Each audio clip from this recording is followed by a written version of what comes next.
We're here tonight for our coverage of the OSCO Windows Cup Series, live from Calder Park in Australia.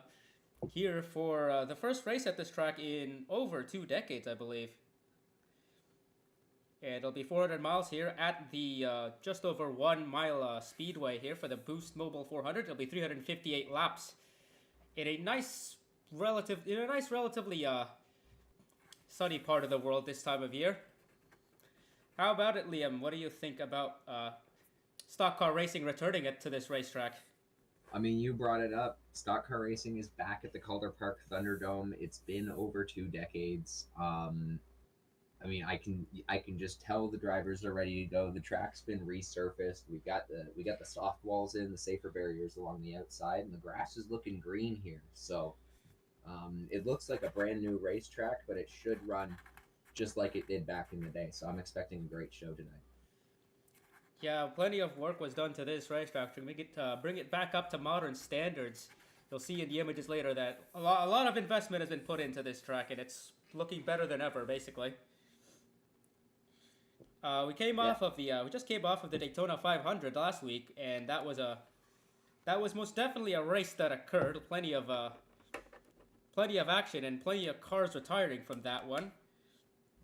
Yeah, Daytona 500 was a wild race. I mean, even before that, the Clash at Daytona, plenty of controversy coming out of that race, and I think it's going to be less a return to normalcy and the beginning of normalcy here at Calder Park. The shape's familiar to anyone who's a stock car racing fan. It's a four-turn tri-oval, well, quad oval, more like it. But the difference between this and tracks like Charlotte Motor Speedway and Texas Motor Speedway, this one's only 1.1 miles, so it's a lot shorter, a lot more narrow. So it's going to be similar to what we were running at Daytona, but completely different type of racing. And I'm excited to see the drivers try and handle it tonight.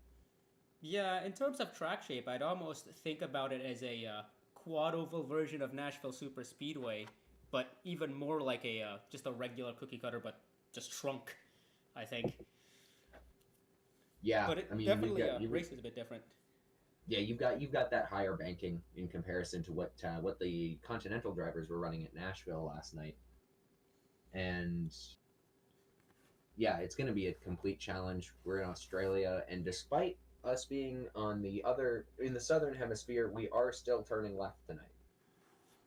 Yeah, I think a few fans will remember the days of Oscar when the cars at Calder Park turned right on an oval, and that was certainly not any. But for this race, we'll be turning left like a regular stock car race in the United States. But yeah, only 9 cars finished at Daytona last week, which was still more than the Continental race, but it wasn't that many. I think in the end it came down to a 3 car race for the win, and I believe it was Halis Jukovic, the Croatian driver, that took the win for Honda and Atlantic Racing. What do you think? How do you think that team and that manufacturer as a whole will be trying to maintain momentum as we move on to the little international bit of the season here? I mean, you win the first race of the season, you're riding on a high, but it's also a super speedway race. And anybody who is anybody knows that super speedway racing is a bit of a gamble. This stretch where we are hitting every single track you can think of, including road courses and ovals and weird shaped ovals, it's going to be a real test of not just the driver's skill, but the team's ability to make a good race car. Because you can draft well at super speedways, and you can lock in a good finish there by basically just not wrecking. It's going to be a lot more strategy based as we get into this international section of the season. Oh yeah, absolutely. And I mean, considering we have 2 road courses on the schedule, I think these teams will be trying to get their strategy chops working a little early today at Calder Park. We have Bathurst and Willow Springs coming up, and then between that we have Las Vegas and California. So it's a very varied schedule in terms of tracks that are coming up. Not many tracks that are gonna race the same, I don't think. I think the most similar tracks in this stretch are going to be this track in Las Vegas, and even then, with this track being so much more narrow and so much shorter, it's still going to be a totally different race. I've seen them practicing here uh, this week, and this track runs similar to what you'd expect something like Phoenix to run if it had a higher banking. It's it's short. The straights they still carry a lot of speed, and then they're lifting a lot in the corners, so the speed is really varied. And with that additional racing lane up at the top, they've added a traction compound up there to make the racing a bit more competitive on the high lane. I think it's going to really make for some unique racing tonight. Yeah, I think I'm in agreement with that. It's going to be an interesting race. And you mentioned practice. There was quite a few incidents in practice the other day. Just I think this is a factor of drivers. What do you call it? Coming to grips with a brand new track, basically. First time Yeah, anybody's basically raced here. So I brand think new track, brand new track surface. Nobody knew what was going to happen in practice, and I think that's where most of the incidents stemmed from. Uh, Hopefully, they've got their bearings tonight, and we put on a good show. yeah. Speaking of tonight, I think we should take a little look at some of the drivers that are starting up front. Of course, Pace Laguerre and the number 82 for Uberman Enterprise is on pole. It's always nice to have that kind of good one lap pace, and we'll see what she can do from there. Is there anybody else that catches your eye on that starting grid? Um, I mentioned the outside lane having a bit more of a competitive move. The inside is definitely going to be advantageous here. It always is on these oval tracks. But I mean, I'm looking at Amani Hondayo starting outside row three. I think she's got a decent shot of finding the position up front where she can confidently stay around. And then if they play a good strategy call, I could see that 21 finishing well tonight. Yeah. I also mentioned that your Daytona 500 winner Hollis Jukovic is starting on the outside of row 16, so she's starting quite deep in the field. So it's going to be at least a long first run of the day for her. She's going to have quite a few cars to pass. I think that'll be the case Another for a couple other cars. another story I just want to mention, so sort of towards the back of the field actually is Yappy Malakson. She's the only Australian in the field, and she's starting out back at her at least one of her home tracks. I know we've got Bathurst coming up as well, but she didn't get the performance she wanted in qualifying in front of her fellow Australians, but um, I'm confident that once they get that car dialed in, the 23 should be on the move tonight for sure. Yeah, I think Malx is going to have just a little bit more motivation to do well today. But to be fair to her, I think she's about as new to this track as anybody else is in terms of Yeah, driving in it. yeah. I mean, the last events we're in at this track were in '99. It's been 26 years. It really is the first event Uh, of the new millennium. yeah, 26 years since a racing event was held at this track. So, I mean, I think most of the drivers in this field weren't even alive when the last race at this track ran. No, I don't So think so. Yeah, very young it's field still. very young field, and it's going to be a new experience for everybody tonight. Yeah, I will say that.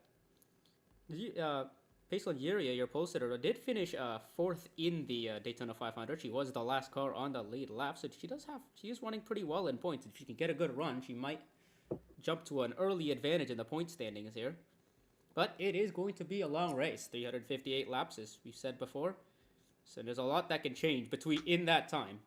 Yeah, lot of time for things to change, and based on what we saw in practice, I mean, there could be a few incidents that knock some contenders out, because with how narrow this track is, it doesn't take a lot to be in the way of a wreck when it breaks out. So everyone's going to be on their toes for all 300 plus laps tonight. Oh yeah, definitely. And with the with the double foul restart at the beginning of the race, this is probably going to be the most treacherous part of the track. Not most drivers aren't entirely comfortable, I think, with this track quite yet. And so I think there's going to be quite a lot of moving around between the few lanes that exist at this track.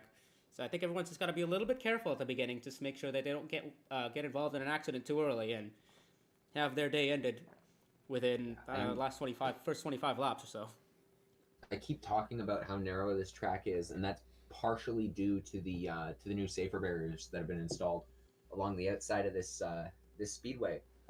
They weren't there when they last ran cars around here, and it doesn't seem like a lot when you think about it, but it does take quite a bit out of the racing lanes in the corners. It eats a lot of that original top lane, and it's similar to when they reconfigured Atlanta and they took a lot of the width out to make it similar to Daytona. I think this track being the way that it is, the narrowness is going to make it very treacherous to make moves, but I think a lot of people are going to try it tonight. Yeah, we'll see if these guys are gonna be brave enough to take it 3 wide, because I think that's gonna be really pushing it here. Yeah.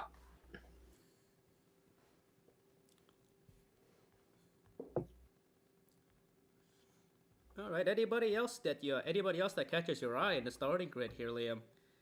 Let me take a look here for a second, and I mean, as well. I mean, that I think the middle of the field is where you want to be in the start, because it's gonna get. I think it's gonna get antsy up at the front. Everybody wants to lead those first laps here at this new racetrack, this return to the racetrack. In the back of the field, they're gonna have a lot of moving that they need to do. Being in the middle of the field and settling into a position is going to be great. Trying to get to the first pit cycle.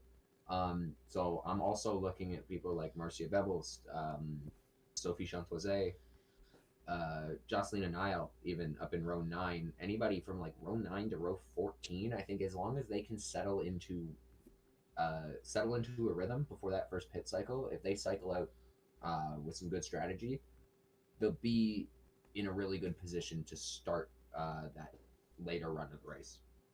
Yeah, I could totally see that being a thing. I will point out. Yes, last week's last race's posted, Amelia Marino was starting in the top 10. She didn't have that great actually started on the front row. I believe the pole went to her teammate, actually, Yania Waterton. But yeah, the MBYW cars, both of them didn't do particularly well in the Daytona 500. I think both of them retired pretty early on, but at least the 3 is starting within the top 10. Let's see where the 13 is. It's 24th outside of row 12 alongside Mauricia on that row. So yeah, pretty sure they'll be looking for, after a very impressive qualifying performance from both of those cars and a little bit of more of a subdued performance in the race, I think both teams will be trying to, I think MBUIW will be looking to optimize their race pace a little bit more this time around.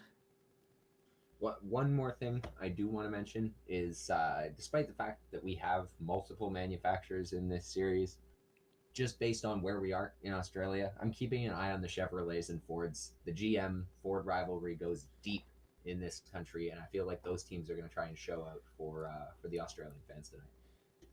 Oh yeah, absolutely. Those two manufacturers, of course, have been two of the stalwarts of the supercar series that runs in Australia very regularly. Of course, we've seen other manufacturers hop in and out of that series, but yeah, those two will definitely be looking at eye to make use of the extended fan bases that they've had in Australia for the last many decades, I think. Yeah, I mean the Chevrolet Camaro, I believe, was developed in the Holden factory back when Holden was still around. So those Chevy Camaros have a tie to Australia. So even specifically them, with Holden not being around anymore, it's more of just Chevy showing out for the GM fans. But I think that car specifically is going to be one to watch tonight. Yeah, and we do have a GM car starting on the front row with the 22. As we're getting the signal here that the booth is getting ready to go, so we'll take it to the booth for the broadcast and the race itself. Yeah, and that means I'm going to head down to pit road, and I will be back with some reports during the race. Alrighty, thank you, Liam. Over to the booth now. Hello, welcome to the booth here from Melbourne, Victoria, Australia. Drivers, to your cars. We are here at the Thunderdome at Calder Park. First time any cars have taken to this track in about 25 years. Actually longer than that. But we have a 400-mile race tonight, 358 laps at this 1.119 quad oval here in here in Victoria, Australia, just off the coast of the, I don't know what the name it is. I think it's the Tasman Sea. Actually, no, it's not, but I don't remember what it is. It doesn't matter. Here in Melbourne, which is the one of the most populous cities in Australia, and a great place for these cars to take to the track, and a great place to get all of our Australian fans out here to see not only these drivers race, these great talented drivers race, but also to see their hometown driver Yappy Mallickson in the field running in front of our home fans. I'm joined by Rashi here in the booth. You've just sprinted your way up here from the studio, from the FanDuel Fan Studio. What's your expectation in this one? What do you think? What do you think we're gonna see? Well, in the pre-race show, I mentioned about about how new these drivers are to the track, and how I think these guys are gonna have to kind of spend the first couple of laps adapting to racing at this track and seeing what works and what doesn't. So I wouldn't be surprised if we do get some sort of early incident if someone slips up, and there's not much room, I don't think, for error at this track. It's quite narrow. It was already quite narrow before, and the addition of the safer barriers have definitely removed some of that racing surface. Yeah, absolutely. All right, well, we're going to get through and get to our starting grid here at Calder Park. Row 1, it is Paistlin Yeria, the driver from Texas, sits on the pole alongside Andrea Davison in the Red Racing 22. She was fast in pretty much every facet of practice and qualifying, and she's up here now. Row 2, it's the 15 Tabrizia Tolerone alongside the 34 of Mika Harina. In row 3, it's Arlen Handstrom and Amani Wandayo. Row 4, Isa Ijavida and Abby Little. In row 5 is the 72 of Janet Parkins and the 3 of Mimi Barino. Row 6, it's the 16 of Skyan Jetta and the 10 of Audie Stoneman. Row 7, the 31, Tila Happerman and the 42 of Mika Gennaro. Row 8, the 9 of Carly Byrne and the 46 of Yanfi Yanaga. I actually forgot what row this is. So it's this 64 and 98, right? Yeah. Let me pull it up. This one is row 9. Row 9, the 64 Jocelina Nihale and the 98 of Ava Ajarsaraj. Row 10, the 52 of Rachel Cole and the 91 of Alicia Byrne. Row 11, the 27 Nietzsche Garnston and the 26 of Sophie Chantose. Row 12, the 99 of Marisha Febelst and the 13 of Yania Waterton. Row 13, the 1 of Alicia Vancy and the 38 of Youngwei Koo. Row 14, the 93 of Renia Tosima and the 92 of Michele Yatica. Row 15, the 32 of Cynthia Rariston and the 20 of DeGabi Abriella. Row 16, the 96 of Angeli Rugatino and the 62 of Halis Jukovic, the Daytona 500 winner. Row 17, the 39 of Lily Talberson and the 17 of Dira Reeser. Row 18, the 8 of Lowry Schliesenbach and the 60 of Amory Wesco. Row 19, the 6 of Jamie McJasmina and the 55 of Bria Delade. And in row 20, hometown favorite Yappy Mallickson is alongside Perry Alicantes. So we're going to get started in just a little bit here. Do you have any pre-race favorites? Do you have any pre-race ones you think might be contending in this one? Oh, this one's gonna be tough because I haven't really seen that much of the track, and there's really no data I can really go off of from the past. So honestly, I'll probably just pick a random driver here and just say, you know, I'm gonna go with, let's say, the number 13 again of Yania Waterton. We'll go with that. There's a lot of unknowns, I think, at this track, and I think this one's gonna be a little bit of a whoever adapts the best on the fly is going to be able to take advantage. Yeah, I have to say, I think I kind of agree with you there, but also Andrea Davison, every session of practice, she was super fast. Start your engines. As they give them the command to start their engines, but Andrea Davison in that 22 car was super fast in every session of practice that we ran. Very fast in qualifying. Just missed the pole by just a little bit. I think that 22 is going to be one you might want to watch here. All right, the outside lane is a little bit stronger here to start, but I think as we run this race, as they go just a little bit more, I think the inside will start to wear in. Pace car is off. It's Yuria and Davison who are going to set us off for the first race in decades at the Thunderdome. Already 3 wide. Oh, someone's hit the wall already. That's the 2101 Dio.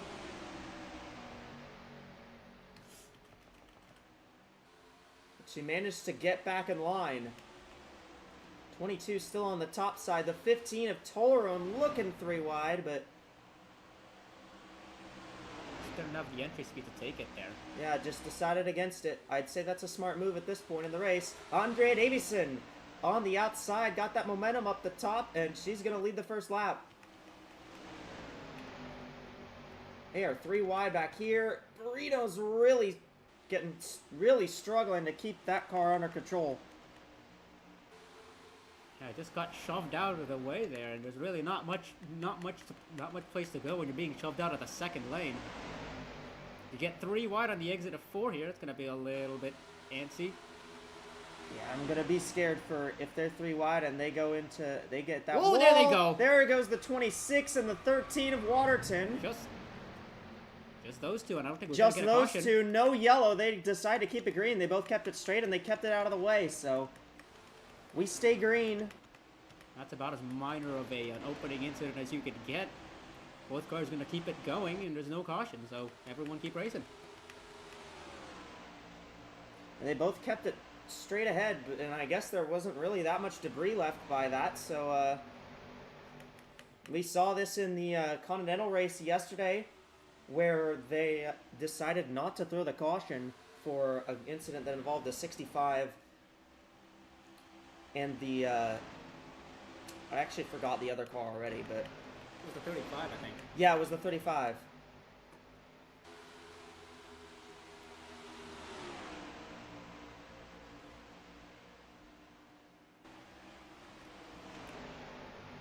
They're getting some good momentum up top. And I think, yeah, right now you're going to see that top lane's going to be the stronger lane just for a bit here. But as we keep going here, it'll end. I think the bottom lane is going to wear in just a little bit. And these guys will be able to challenge on the bottom of the racetrack. Andre Davison has led all of the opening 5 laps of this race. But we're going to see how long that lasts. The 82 has kind of closed back in just a little bit. There's the 34 of Mika Harina and the 71 of Abby Little is up here. The 34 looking to the top side to try to get by Yuria. Yep, they're side by side ahead of Little. 34 and 82 are gonna battle it out here. 34 is gonna use that the grip advantage on the outside lane to just get her nose ahead, and she'll be able to clear in the middle of 1 and 2 here. And the 71 I think is going to try to do the same, but the 82 got the pole off the corner. We'll see if the 71 can keep that fight going on the outside, though. Yes, she does. And Abby Little now going to take 3rd away. Yuri's gonna try to move to the outside, but that might have opened the door for the 21 there. Gets nice push by the 15 of Tolaron as well. Abby Little looking underneath the 34. But here comes the momentum for the 82. She's going to fight back now. Try and get by on the outside lane. Here comes the 19 of Arlen Hanstrom. Look at that car. Just absolutely rip the top here. Yeah, really good run by the 19 car there. Just gonna take as much traffic as she take as many cars she can get there. Hanstrom's now battling the 21 for position. And the 34, Mika Harina, now up to 2nd. Harina's got some pretty solid experience on these kinds of tracks. She's running the ISRC Fastenal Series full-time at the moment. She's won at a track. She won at Fontana, actually, in that series, I believe.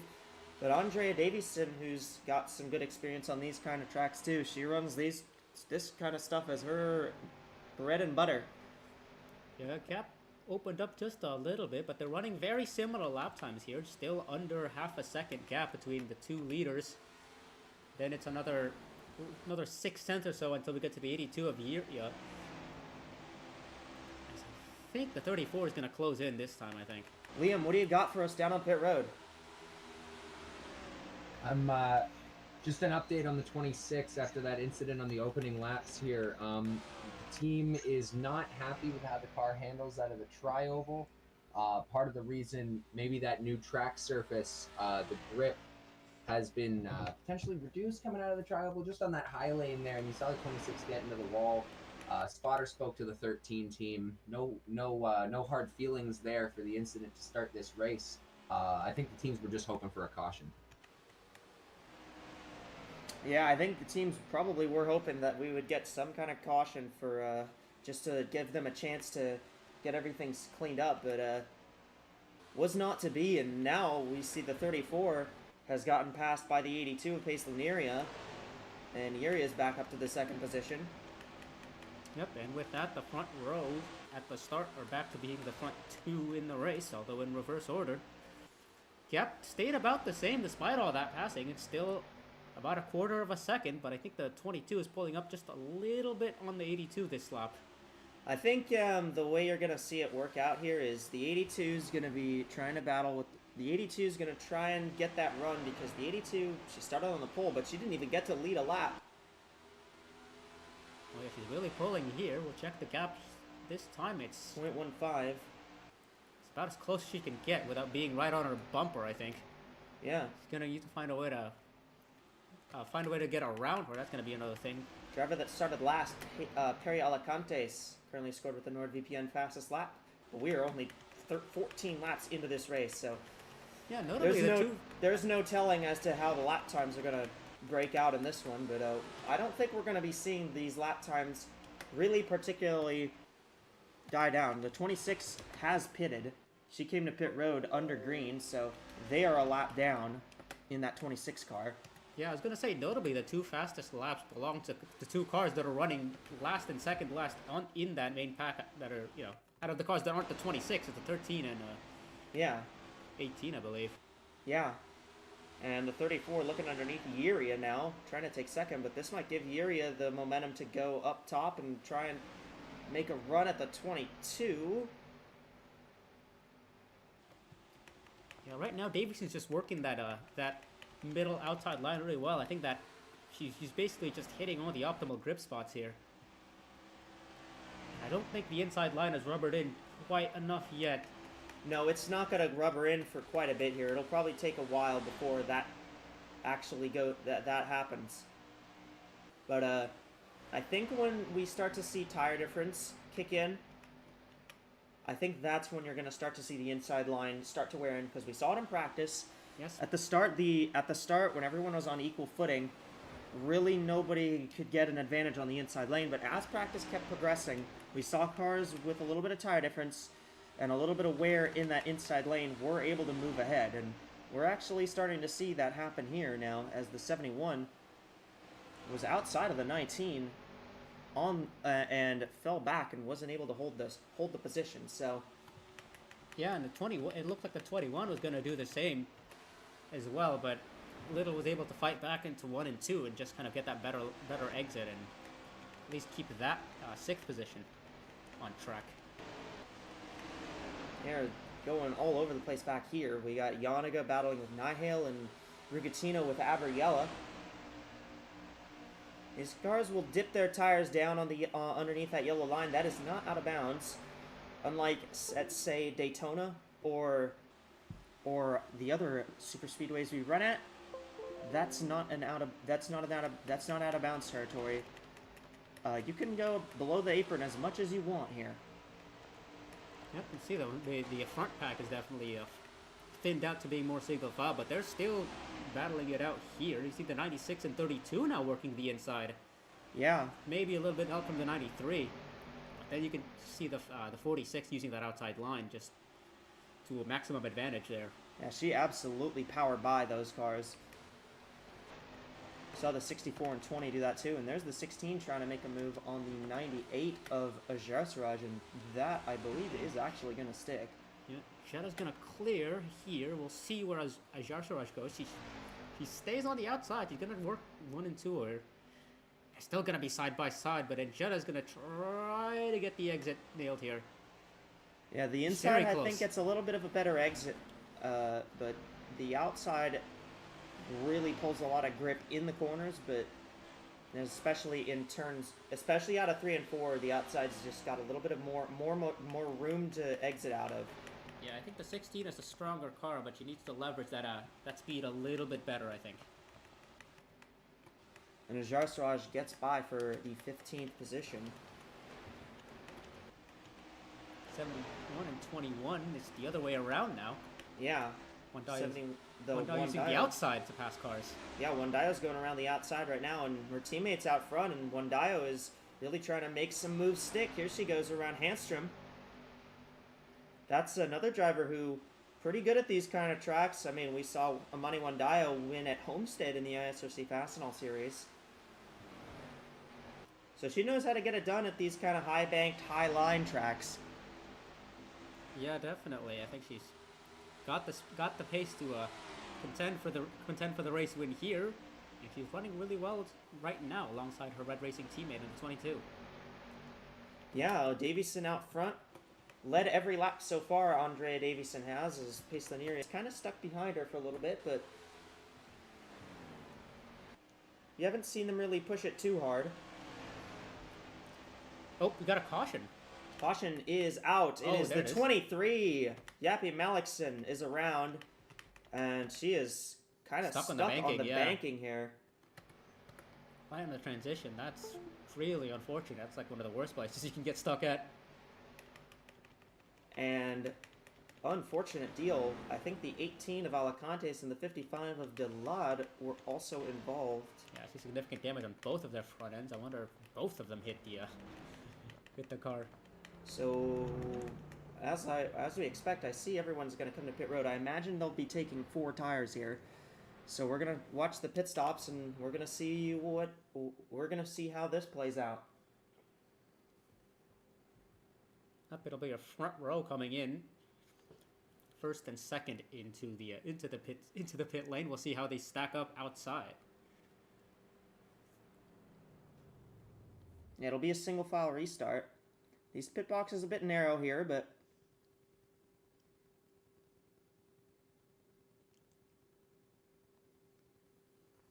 I'm gonna watch the race out of pit road. We can't watch the pit crews do stuff, sadly. So sorry. 21, 22 coming 22 out. is gonna Watch get the 21. It's gonna be a red 1-2 out of pit lane. Yes, it is. It will be Davison and then Wondaio, unless Wondaio actually got scored first out, which... Yeah, I'm not sure where the pit lane exit line is. There really isn't a line to look at. There isn't really a line you can see here. Also good work by the Volterra's crew on the 2 of Javida's car. Yeah. Jumping a few positions up to third. Okay, so the 22 is the first out. Alright, so, well, what happened? I want to see what happened. But first, what do you got for us down there on pit road, Liam? I mean, you just saw it. It was a Red Racing 1-2 off of pit road. Great strategy from the team, all around. It was 4 tires and fuel for pretty much everybody in the field, and the 21 team just had a really great pit stop, and they managed to knock it off. Interested to see what happened to the 23. Obviously, the Australian fans definitely not happy to see that. And I'll have more on that once we get an update on it. 55 of Delad is out of the race. So let's see what happens here. Oh, that's a lot of 4 cars. wide. Oh! So we're 4 wide. Yeah, we mentioned 3 wide was pushing it. 4 wide is definitely going past got it. into the outside wall. And, got into AWSCO, Alicantes, Delad. And the 23 gets... I think the 23 might still be might keep going here. Vebelst had nowhere to go, and she did a really good job to not get involved in this. The 8 and 13 as well. They were right in the middle of that. Yeah, the 8 had to make a similar move there. I think they wrecked just in front of the 13 of Waterton. Yeah, the 23 is still on the track right now. She's 3 laps down at the moment, but she is on track. So the 26 of Chantose will be the free pass car. I actually forgot to wave her around, so I'm going to do that now.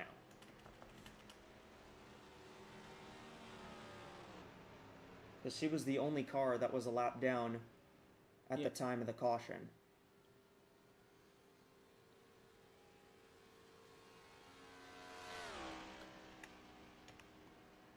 So the lights are out on the pace car. We are going to go green this time. But Red Racing, I mean, they've got 3 cars in the top 5, and their other one is in 39th, 3 laps down. So, I mean, been a great day. It's been really good for Red Racing so far, except for the one car that, of theirs that I think people really want to watch. All right, green flag is out. Here we go.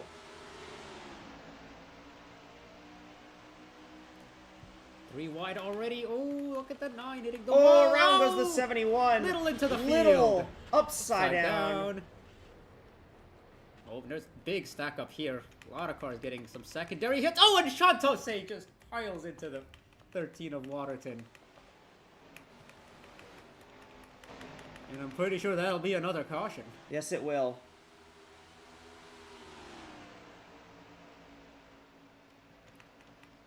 Red Racing stay 1-2. It'll be the They actually 10 car, I 1, 2, think. 3. Yeah, 1, 2, 3 actually. Yeah. It's about what I expected, considering they jump to the outside and get in the wall. And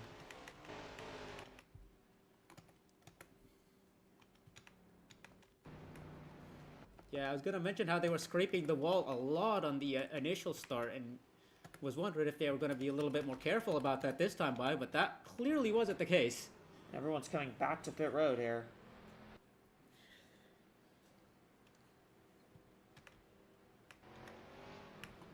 Except for the 72 of Janet Parkins. She's chosen to stay out.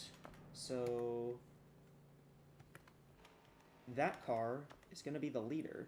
Just a bit of strategy work there. They didn't really run more than a lap on Yeah, under these full cars are power, so Taking right side tires. 18 of Alicantes is the free pass car. Can you... sure. Okay.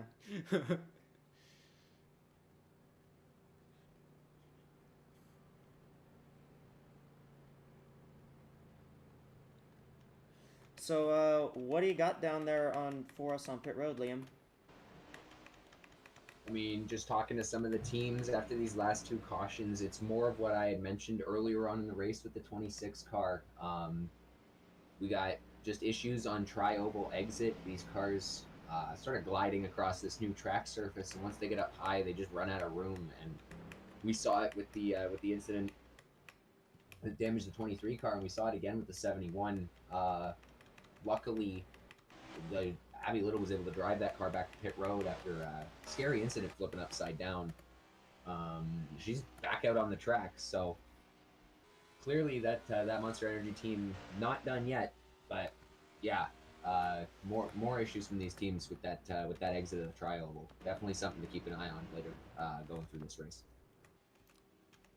Yeah, and I think that's going to bring up the importance of track position as well. Little lost quite a few spots on pit road. She was running just outside the top 5 before that, but she fell down to 10th and was just kind of sent into that gaggle of cars that are going to be fighting for positions in the upper midfield. I think as the race goes on, I think teams are going to be a little bit more wary of that as well, given how not exactly calm these few restarts have gone. Goes off the 72, and Gennaro, nowhere for her to go. Oh, the 18 absolutely plowed into the 38. So yeah, the 71 of Little, just an unfortunate incident there for that 71 car. And she might have gotten away with that if the 72 wasn't right there.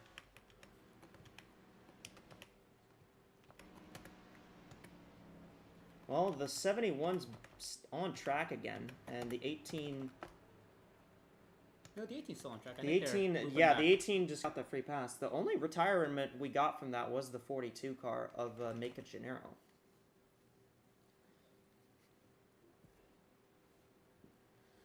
So, we're just going to need to hope that these guys are able to make it through a restart here. Yeah, I wonder if the teams are going to be going up to their drivers who are just going to urging a little bit more caution this time around. I think going 3 wide on that, or the entrance of 1 might be a little bit more risky than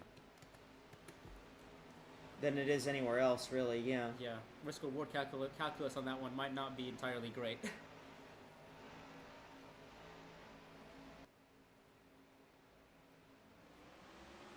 Green flag is out.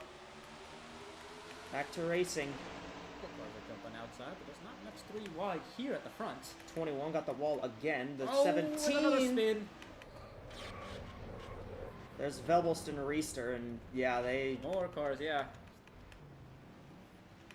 Jeez. Once again, caution's out. Well, whatever the teams tried talking to these drivers, it is not working. Gonna be 72 is going to keep the lead here. I don't think we're going to get much position changes for the next couple of laps here. Probably not. Well, we had a grand total of half a turn without a caution coming out again, so this is definitely becoming a little bit more interesting now.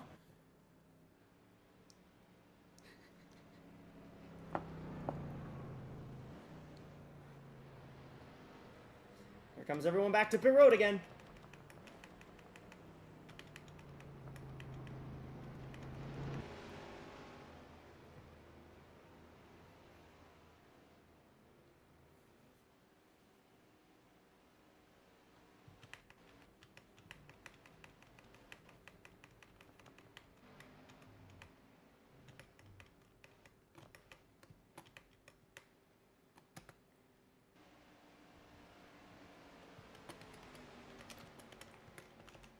Free pass car is the 71 of Little.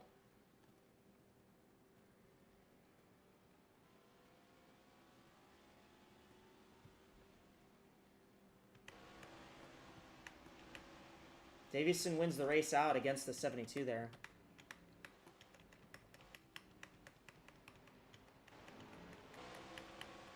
That was Dara Reister and Mauricia Vebels that were involved in that one, and I believe both of them are out. Oh, the 99's out, but the 99, 68, and 38 have all retired from that, so that was more retirements than we got.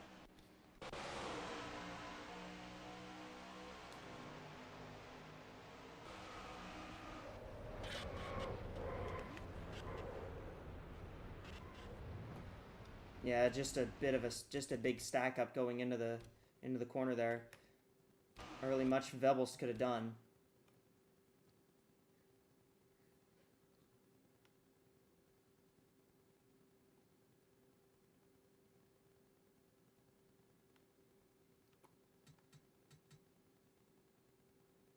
Just a tough break for all these drivers. Again, it's just a lot of aggression and. Yeah, just a little bit over aggressive on these restarts. Yeah, I think there needs to be a little bit more room. I think these cars need to go a little bit more to the inside there on the entry of 1. Yeah. Just give a little bit more room into the cars on the outside going into 1.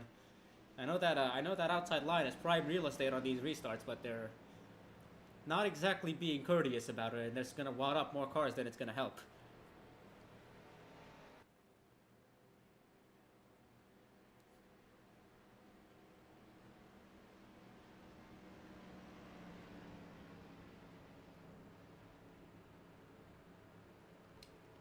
So lights are out again, so we're going to try to go green again here. But third caution so far, and the outside lane on these restarts has...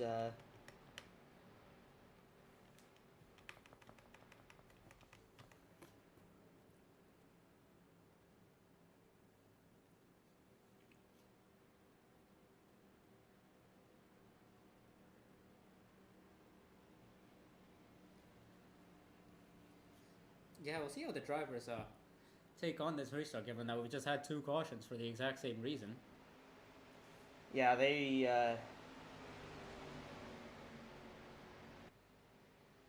These drivers need to figure out how to like run this track a little bit calmer. I think so. At least it's really just the entrance to one there that's kind of messing Yeah. everyone up. I mean, if we can get through a clean restart, we can get a good long run. I think. think so. Just Just need to we get just that need out to of get the a system run. here. Green flag. Go again. See how it works Just this don't time. go 3 wide. Just don't go 3 wide outside. I think. And to be fair, they weren't really going 3 wide outside that time. Ooh, 20. They're darting around, but they actually managed to get through. There we go. So hey, we got a kind of clean restart, and Yeah, everyone's gonna at least keep the car straight here. We're gonna get a full lap of green flag racing. yeah, Davison continues a run at the front, but here comes the 72. Looks to the inside, but can't get the pole.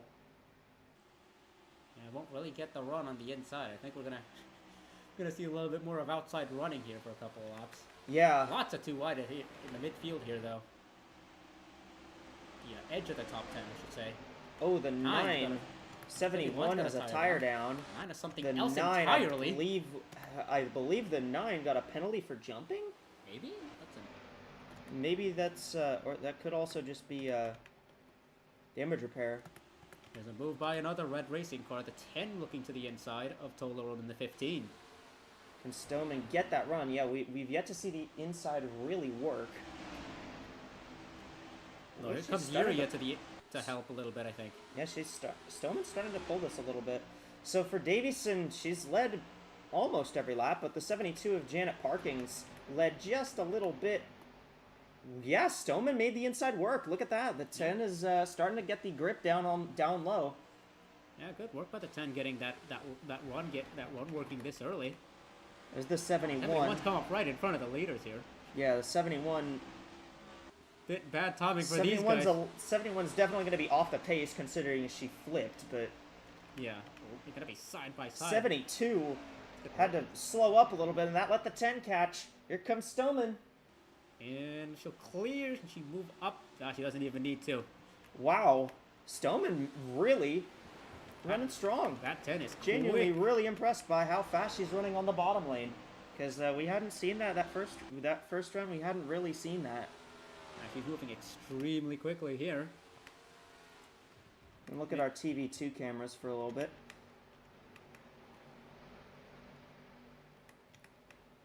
Don't worry about that big light. Don't worry about some of that divine intervention. Get a bit 3 wide in the midfield. They're 3 Cars are- wide, but they're getting by the 71 here. Yeah. I think the 71... 71 just needs to stay out of the way here. 71's trying her Doing the best to best, stay out yeah. of the way, but It's not really much room at this if track. they send her 3 regardless. wide, that's where I'm going to be worried. Yeah. Ooh, little slap the outside wall in a completely different spot now. Haven't seen anybody do it like that. Just keep it straight. That's really gonna block the. Is that the 93? That's the 93 of Tosima, yeah. Tosima's really gonna get stuck here. Honestly, where that 71 is, that might be our caution. Yeah, the 9 just pitted for like a bit of damage repair. That was it. That's interesting. Yeah, it's not a stop and go, but it's also just a regular pit stop, I guess. Bit of an odd way to time that. So she's a lap down, but Carly Byrne would get the free pass. Starting to see a top 3 here pulling away from the rest of the field. Yeah. 2 red cars in the 72. I mean, again, Andrea Davison was very fast in our practice sessions. Yeah, not particularly surprised given that the pace of the 22. She's been, I think, the class of the field so far. Nice surprise for the 72 of Janet Parkins, though. Use that little bit of a calamity in the middle of those few cautions to gain some track position. It's really worked so far. She's Here running comes the right 10. with them. Here comes the 10. Audie Stoneman kind of started to look down low, but I don't know if she's going to make that move quite yet. Janet Parkins, I think she had a pretty good finish at the in the Clash, from what I remember. She was 4th in that race. Parkins didn't particularly fare super well in the 500 though. She ended up 38th there, but I mean, this kind of track, this kind of speed bowl type track really kind of fits to her driving style, because she's from that modified background, and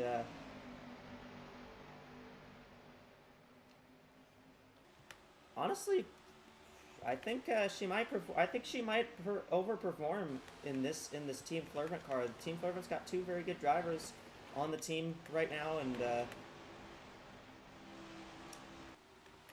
Yeah, I was gonna mention the 20 of the Gabrielle. That's her teammate, right? yeah, Yeah, she started way back in the field. Started 30th outside of row 15, and she's just been moving her way up the pack. yeah, she's in 9th. Where did Parking start? Parking started 9th, to be fair. She did start okay. in the top 10, So, but yeah, she was in the FanDuel Fast 10. yeah. Yeah, so far, I think most of the cars in the top 10 were cars that started in the top 10, but yeah, notable exception of the 20 there. Yeah. I mean, we are seeing some cars kind of move through the field. Like, it's the passing has not been Impossible. Whoa. Oh, the 52, they're just 52 is on the overcooked the apron. entrance. She's really struggling to get that. Not sure what's going on there. And she's gonna get passed by her teammate of Javida. Yeah, I will also mention the 96. The 96 started on this position behind the 20. That would be 31st, and she's also making her way up near the top 10 here. So Yeah. Pretty solid looking run for Angeli Rigatino. Yep. If you want to take a fun little note about what happened in the Continental race, the driver that started dead last won that race, and that was Izzy Over, and she started 38th and went on to win. yeah, that Who was started last here? Yeah, that race had quite a lot of long run pace in terms of long run pace was quite important in that race. I think a lot of cars moving up and down the We're pack. catching lappers here. Yep, They've the caught these 18, lappers, and 26. that really held up the 10. That's gonna really hurt the 15 here. That's gonna open the door for quite a few cars to sneak in. The 15 is going to get stuck on the Three top wide. side. The 3 is bold move really by diving it Barrino, down. and I think it's What gonna a- work out. Wow, that was an impressive move by Barrino. That's gonna give Barrino up to 4th. Yeah, got her by Yuria there as well. That also really compressed the front pack now. Instead of 3 cars running ahead, it's really just this kind of pack of 7, 8 cars now as we see Gabrielle make a move. Gabrielle make a move on the 21 of Fondayo there. Yeah. NordVPN fastest lap at the moment. We've gotten a little bit of an update here now as we're further into this run. It is the 82 of Pace Laniria. Noticing that the tire wear is particularly high. They're running about 20. They're running about 27.8s up front. Their fast laps are 27.2s, 27.1s around there. They're running them a lot slower than than their fast laps. So I'm very interested to see how the tire wear might play into this too, because they've produced a special tire here. Liam, what do you got for us down on pit road? Just wanted to drop an update on that 71 for a little bit now. There was the tire issue. They're keeping that car on track. With the streak of cautions we had, if we get another one, we might get another streak. The team's just thinking, ride around, stay out of the way, and just try and gain any positions you can if there are any incidents. I mean, we're only on lap 56. We got 300 plus laps left of this race. So that 71 team is just hoping for some more chaos and try to avoid it from what I'm hearing up here. Couple cars coming into pit lane here. 23 and 13 are both on pit road. Same with the 6 also just came in. The 10 gonna come in here. Just run the inside lane. Nah, Now she's running just running the inside. bottom. Yeah, on the subject of running laps, just got about of attrition. We saw similar things in Nashville in the Continental race. I mean, you had Yeah. Zoe Quinton finish near the top 20, 9 laps down. So Yeah. I mean, she got a 10-point penalty well, because of her... we won't worry about the ending of that run, but yeah, otherwise. Look at Mimi Barrino. Starting to make up more ground. She almost got by the 10 there. Yeah, Barrino looks like she has quite a fast car. Oh, that the car blowing 2 up. of Ijavida. Isa Ijavida with trouble. Big engine problems 901. on that car. And yeah, they're good. That's gonna be done. And we're gonna hope that she makes it back, or I if don't she think she's gonna doesn't, make it back. No, she's gotta. if she doesn't, we're gonna at least have to hope that that doesn't bring out a yellow. Yeah, we'll see here. Doesn't look like the yellow's pulled out right now. Still nothing. There you go. No Nope, caution. no caution. No caution. Gotta get the So car off track. they're gonna be able to get our car off track without bringing out a yellow flag. So I think that's a welcome sign because we know that if the caution comes out, I think we know that if the yellow comes out, we're worried about what will happen on a restart. Yeah. There's yeah, let's see, about 7 cars now pulling up and kind of creating that main pack all the way down to the 20. Then there's a significant gap back to that second pack headed by Rachel Cole as we get another gaggle of lap cars here. I think that's the 13 and 71. Here comes the 10, looking underneath Parkings once more for second. But Parking's got the pole on the outside. They're going to catch the 71 and the 13 here, so they're going to have to negotiate this lap traffic.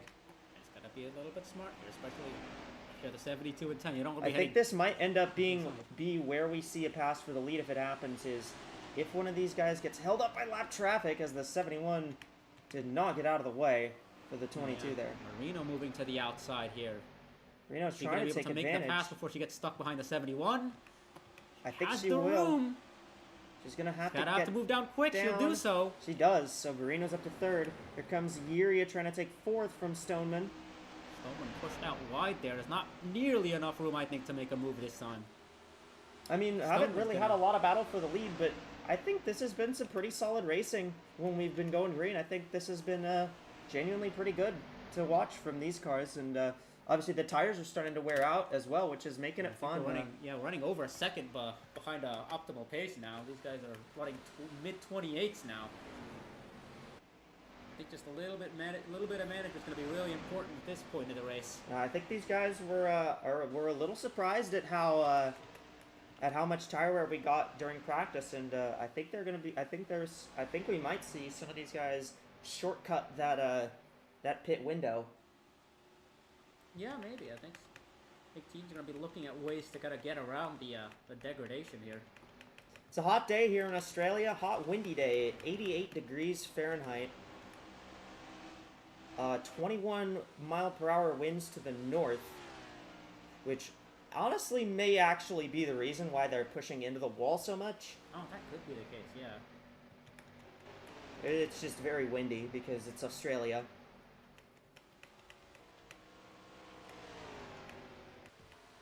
Yeah, I was gonna question whether or not the weather conditions were gonna play into this because Yeah, the track's it's a very slick track and it's very windy, so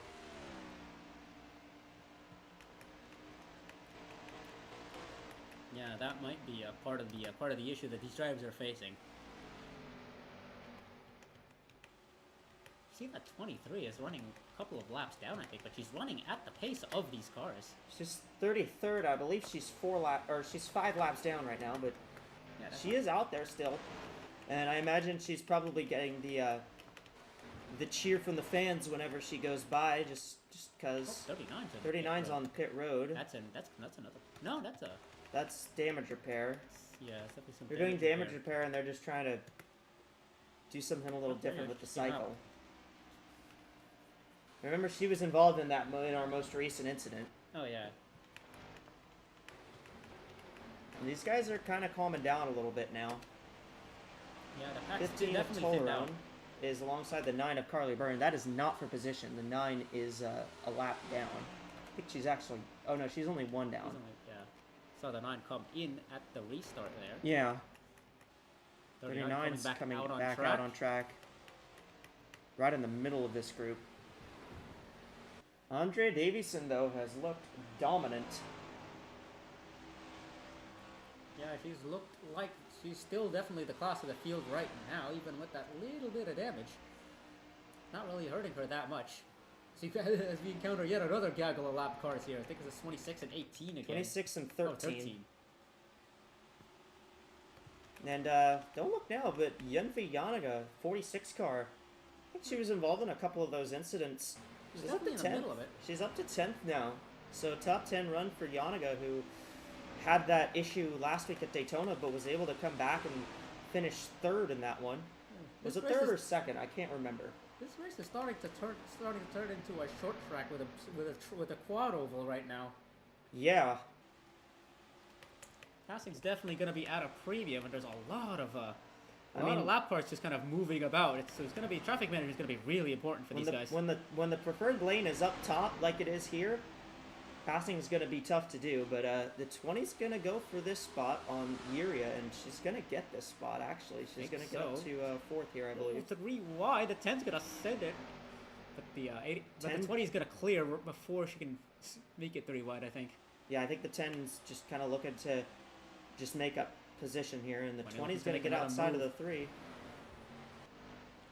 Great climb continues for the Gabrielle here. So we saw it'll be 3rd place. So we saw them come in on around lap 38. So we are about 40 laps into this run. I believe we're going to see the fuel cycle about at lap 80. Yeah, about 80 laps is going to be where the fuel cycle ends up.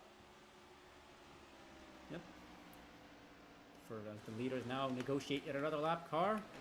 And Team Flurvin is 2-3 at the moment. And I mean, you know, we said that you guys talked about how Chevy and Ford have that deep-rooted rivalry, but remember Toyota's also coming into supercars next year. Is it next year? It's next season, yeah. Toyota Gazoo Racing is expanding into a lot of different disciplines, and yeah, that's going to be a... Most of the front of this field is Toyota and Chevy. I mean, all of the barring the 3 and the 82, pretty much most of the front of this, the top 7 is Toyota and Chevy, and the red racing cars have looked really strong. The only one of theirs that hasn't looked strong is the 23, who's been involved in quite a bit of issues. That rear end, but even then, she's running at a good pace despite running 5 laps down. I mean, yeah, you don't need a rear end to be particularly fast. We saw that with Karina Willis-Callaway in the Continental race yesterday. Yeah, that was an excellent run from her, moving up to the top 5, like getting involved in an incident very early on. I thought most people had written her off there. Yeah. Clearly, that team had something else up their sleeve. Yeah, Red Racing and Team Flurvin have been the strong ones in this one. The 20 and the 72 in second and third, and then we have the 22, 21, and 10 all up here towards the front. And here comes the 20 of Abriella. Abriella trying to continue her great climb up the field now, trying to get one spot closer to taking the lead here.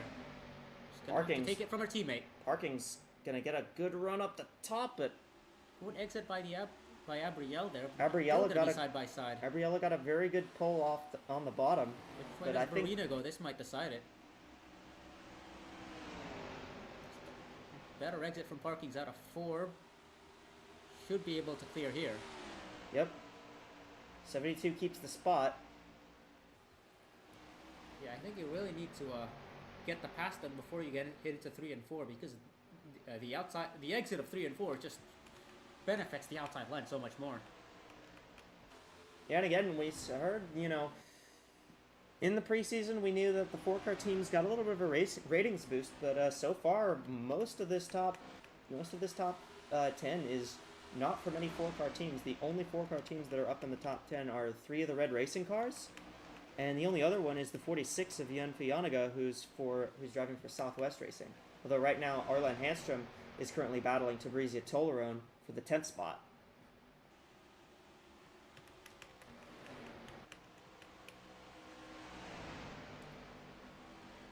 So, Davison, continuing to be out front. I mean, you have to say that at this point, Davison's the favorite, right?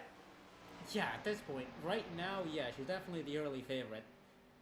The only thing that's keeping me from saying that she's the outright favorite is that there's still a lot of racing left. There's still about 300, there's still just under 300 laps to go. So there's plenty of racing left to go, and, well, anything can happen, really. Absolutely. And hey, we're seeing the 39 doing pretty strong here. Again, that 39's on fresh tires. She has a little bit of damage, but the 39's honestly not running too far off the pace. Like, look at the 39's corner speed here.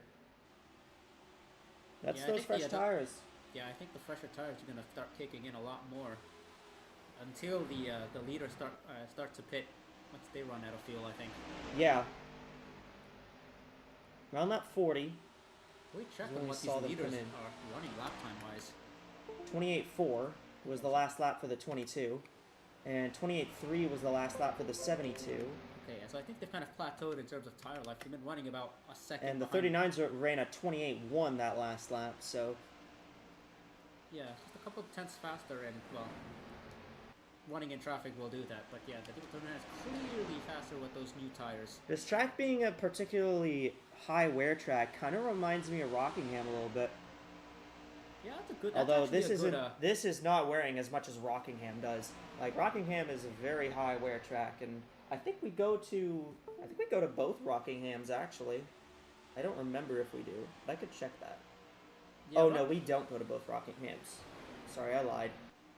Rockingham is a good analog for this kind of track, but yeah, you mentioned the amount of wear that happens in Rockingham is definitely. I think there's no other track quite like it. Yeah. In terms of tire wear, you can Honestly, see a little bit of that here, but it's just not as honestly, extreme. that's kind of Rockingham's whole personality is its high abrasiveness. Yeah, 39's kind of trying to pull by these guys, and she's doing a pretty solid job right now. Lily Talberson in the 39. Yep, just doing good work there. Working the traffic up. He's gonna get a lap back here in the 22. She got a lap back, so she's now one down, and the 72 looked underneath the 22 there to try to maybe follow the 39 through, but she could not make that work momentum-wise.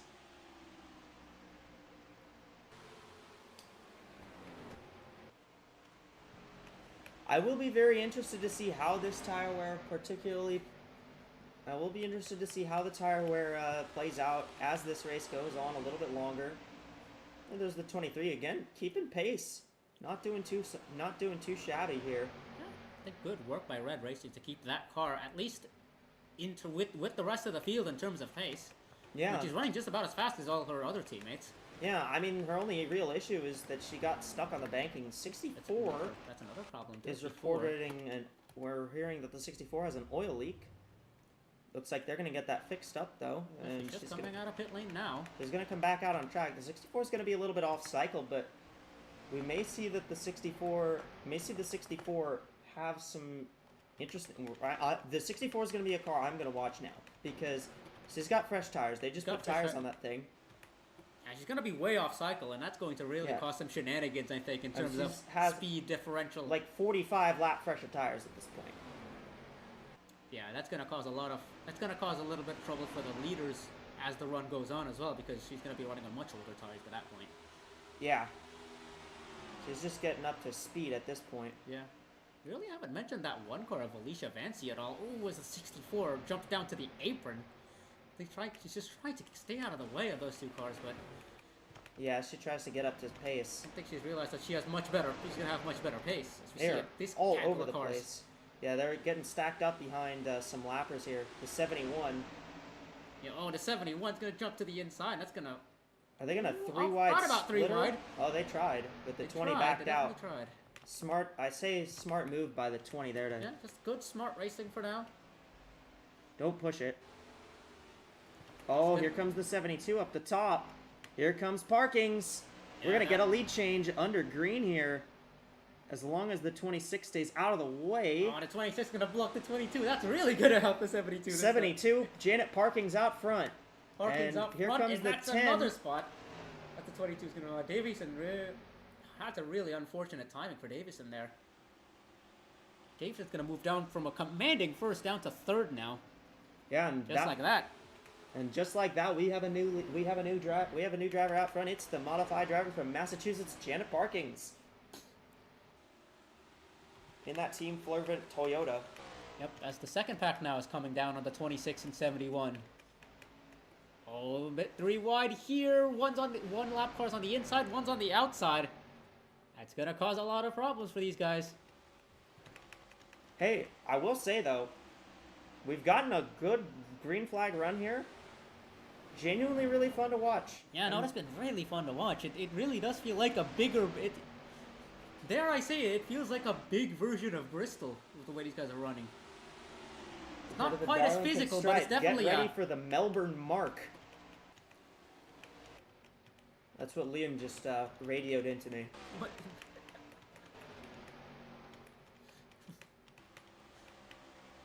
But yeah, this is definitely a bit of a one-lane racetrack.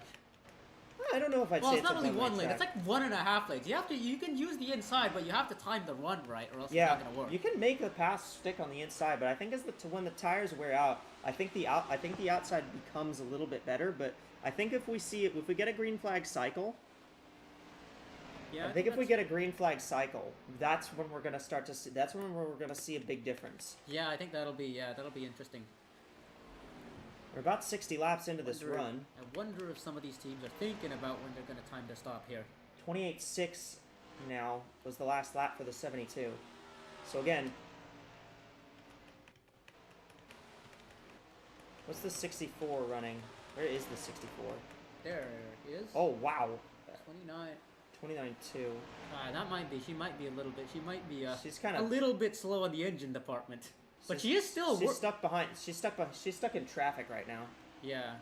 She might not have all of the engine, but she definitely has the tires. She's gonna have the cornering pace. She might not have it in the straights though. 39 has just pitted again. Yeah. She's not pit looping. Not pit looping, she's just taking more hitting- stops than usual. I wonder wonder if if there's a that- recurring issue on that car. Wonder if that team is just kind of trying to. I wonder if that team is just trying to run this race like. Yeah, here the 64 is now in clear pace, so let's see what the 64 is doing lap time wise. Yeah, you can just see the 64 really close in terms of cornering speed on the 21. 27.9. Oh Yeah. yeah, that is quick. She's almost a second faster than the leaders. Yeah, hopefully that doesn't catch anybody 28.8, out here yeah. because she's gonna be running way faster. These leaders are gonna have to look out for that. She's gonna catch. They're gonna catch the 39 here, who's coming out of pit road. Yeah, that's another car that'll be on fresh tires here. Yeah, It's a couple of cars. They're gonna be. this takes a bit to get up to speed. I think it is. I think is what so, it is. Yeah.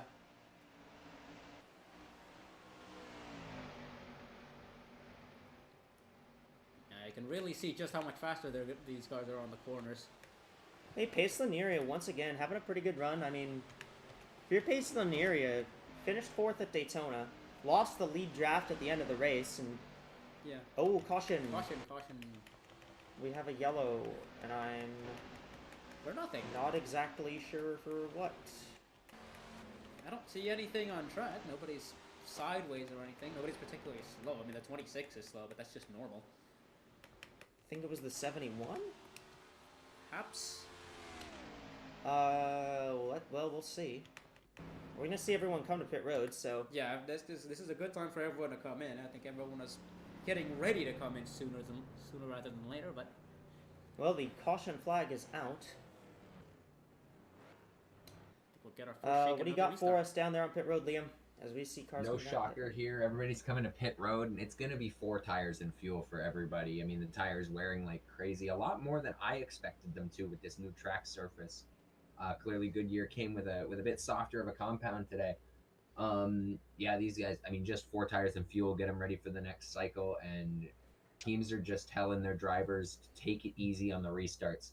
We saw the issues with that last caution where it just kept on creating new issues on the restarts, and hopefully these drivers have learned their lesson from last time. We don't have to restart more than once today. 10 car, gonna win the race out. Ooh, that's a change. 82 as well. 22 lost quite a few spots there. It'll be the 9 of Carly Byrne who will get the free pass.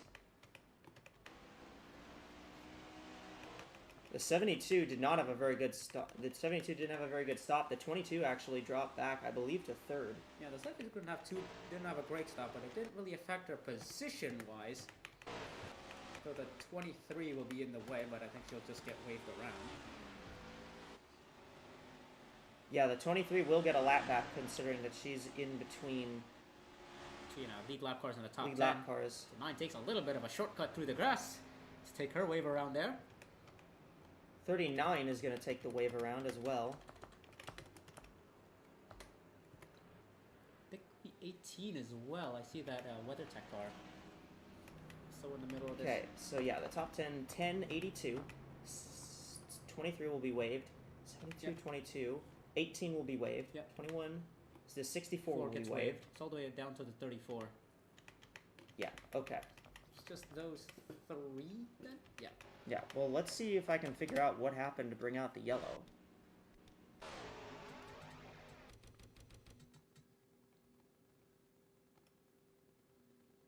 Oh yeah, It was the 71. It was, yeah. So, coming up, the 19 Jukovic just gets just into the tr- wall. yeah, Jukovic That's tries- Handstrom. Oh, not Edstrom. Yeah, Edstrom tries to use the outside and just ran out of room there. The 71 is already moving up, and oh my goodness. Somehow nobody ran into her. Somehow Alright, just the so- 2 cars involved. This is the first time we're going to see this where in the lead lap, where any cars in between the top 10 get waved around. We never saw this at Daytona. And the And the 3 three's blown. has blown up. Oh, that's really unfortunate for that team. They've been running really well in this race. Yeah, they have.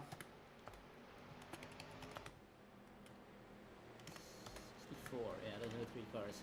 Let's see where that 3 car is. That might affect the restart here. None of those cars were on the lead lap.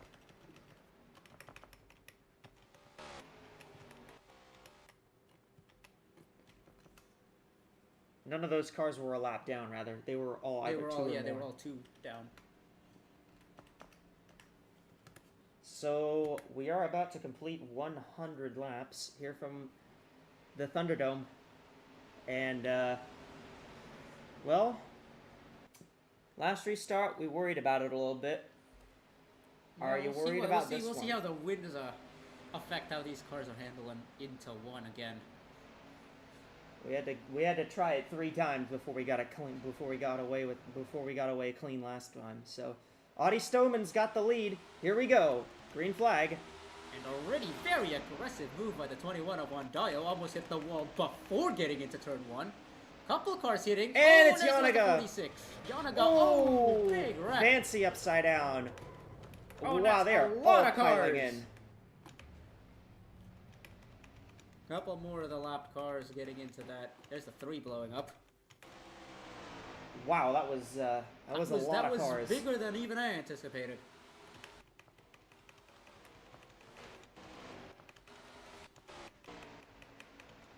Well, caution is out.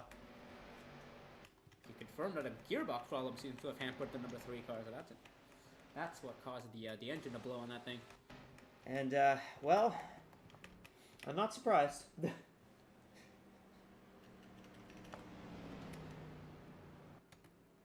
Free pass car will be the 6 of McJasmina.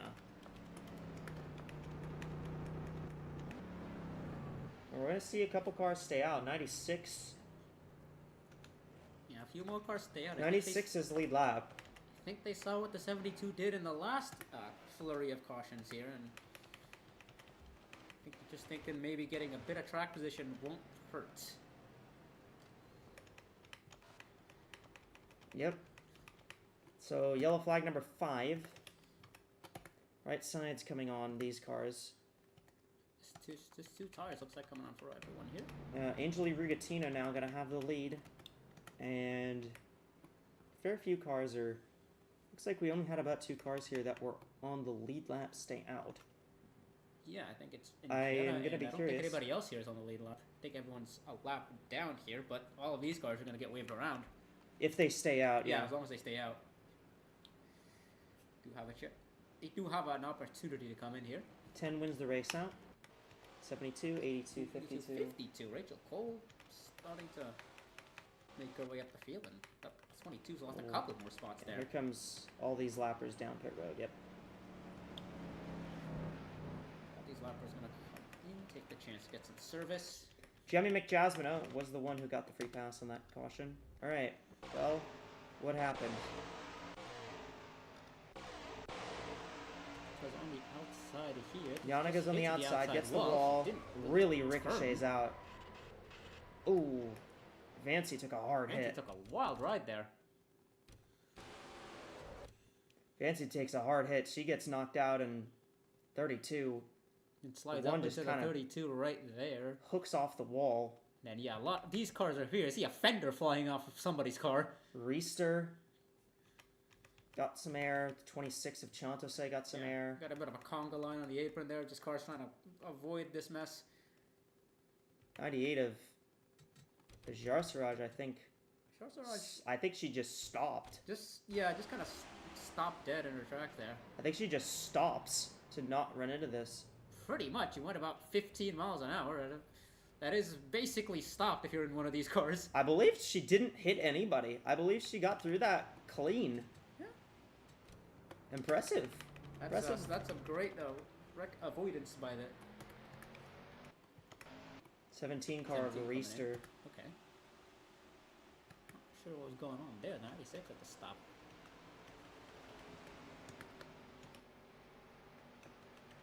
Okay. 96, 16, 10, 82, 72, 52, 27, 15, 93, 34. So nobody's in the top 10. Yeah, I It's did gonna notice wait the for 30. crowd. The 22 has jumped as a tumbled down the order quite a bit. I'm not sure where they are. I think she had a bad stop there. Yeah, not that a bad stop, or just might have taken 4 maybe. I don't know. Doesn't look like anybody took. It looks like most cars took 2 tires. So There's the 22. Yeah, she took rights. okay, that's Just a slow slow exit. stop there. So We're gonna go back green this time, Gonna barring give it a any shot at this. barring any issues on this next restart. Not that many cars on the lead a lap still. 19 cars on lead lap. The 6 car just got the wave around, just got the free pass. So 17, they're coming out. But it will be Rigatino leading the restart. first car off the lead lap now is the 64 of Nihale. All right, here we go. Green flag is out. Back underway. We'll see how they pan out. Oh, the 18's got quite a slow start there. Upper car slapping the wall, but 72 everyone tapped the keeping it wall straight just a for bit, now. but we look good. See what goes on back here. There's a We look major good there. So major pace difference between the 18 and the other cars there. all right, so we did manage to get back under green. Angeli Rugatino stays out on this caution, and the 96 of Rugatino is the leader now. Started Nice. out way back, and she's using the same trick that the 72 used there, just kind of staying out on the flurry of cautions. And hey, remember that whole thing we talked about the Fords and the Chevys in Australia? Yep. That's a Ford out front now. Yeah, we haven't seen much of the Fords at the front, but we do have one at the front now. Yeah, and Rugatino, I mean, everyone I talked to said that the 96 was a team to watch out for. Oh, the 72 and 52, I believe, must have got some sort of penalty. Same for the 6, who just got the free pass, too. 46 is in as well. I think that's damage related. I think this is damage related, probably yeah. just further damage repair on that car. I think this is damage related. This might be because they hit the wall. Here comes the 10 of Stoneman looking underneath the 16 of Ingetta. Yeah, got a good start up front, but I don't think she didn't start the race particularly well, but she just dropped down to the midfield after If that. you're Andrea Davison here, I mean, you're mired back in the field a little bit now. What are you gonna do? What are you trying to do here to try and make your way back up to the front? I mean, right now, I think what she's doing right now is just trying to gain as many spots on this short run as possible. She's already moving up to 8th now. She's got a couple more cars right ahead of her that she can take spots from. I think that 22 is still a strong car. Just a matter of gaining back that track position. 96 has really gapped the 16 though. Yeah, that's going to be interesting to deal with. 22 still using that outside. She seems very comfortable there. 82 still with the fastest lap. They're catching the 46. I don't think that's changed. Yeah, that has not changed. They're just going to hold up these group of cars. Just going to pull that gap a little bit wider. 82. Look to the outside. Yeah, I didn't seem Backed to off, want though. to commit to it. Now She might commit now this she's time, yeah. committing here. Yeah. 16 16 moves up gonna to get block. up to the outside. Can't They're gonna do- be. They thought about 3, but I thought think about 3, Stoneman but backed 10, yeah. off. 10 backed off. The 27 is it go? Wow, Nietzsche Garnston. Gormstone moves to the inside. Yuri has a little bit of room here. Let's see if he can clear the 16. She's gonna get the pull off the outside here, and I think Yuria will get this. She'll have the run. Yes, 16's she gonna makes move it behind. around. Yep, that'll be Yuria up to second. So yeah, we just saw the 96 and the 16 were the two that stayed out. The 46 off the lead lap, and she is just not really exactly on pace. Yeah, I think the 96 is... The 16, I think, is significantly weaker than the 96. The 96 is just kind of pulled away. I mean, the traffic definitely helped, but also... The 96 is already pulling away from the 16 before that. 96 is a 2-second advantage. And the 82, once again, trying to run to the one to the inside here. Yeah, and it's I over think 2.5 now. as long as she can get a little bit of pull off the corner here, I think Yeah, she can just get needs by. Yeah, Just needs the exit off of 2 to get it done. That's what she's going to do. Andrea Davison in the 22, battling with Irina Tosova for 7th. Tosa went out. Got a few extra. That spot 72 is also being pushed back down. I mean, the Mercedes have looked pretty strong in this one. I will say that much. Yeah. The 82 You're fastest with the NordVPN fastest lap at the moment, and the 3 was running up front for quite a bit Yeah. before her engine issue, Yeah, and now we see the 93 in 7th.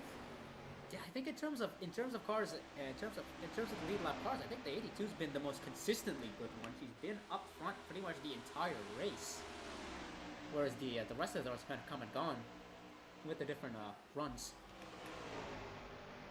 You know, Liam, this race might cook with the draft EXC. That might actually work quite well. But on the other hand, I actually really like the way they're racing right now. To be honest. That's true. I like that. This is good racing. Like, genuinely, I normally am not really a big fan in NR of top line dominant racing, but This has worked really it's well. actually pretty solid.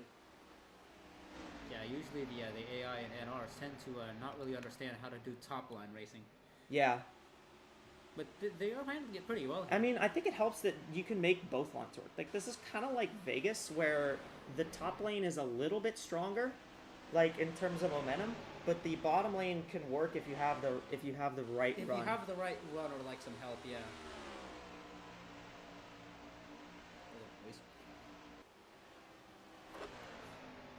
What happened? I just heard a beep in my Oh. head. Think there's some interference. 96 is coming by on this pack of lap traffic now. The 96 is closing in on these lappers. She did pull another second on the 82 while we were gone. Yeah, she's up to 3 seconds out in front now, and She has to have plenty of time to get around these guys. Doesn't have forever, but she can be a little careful. She doesn't need to do anything rash.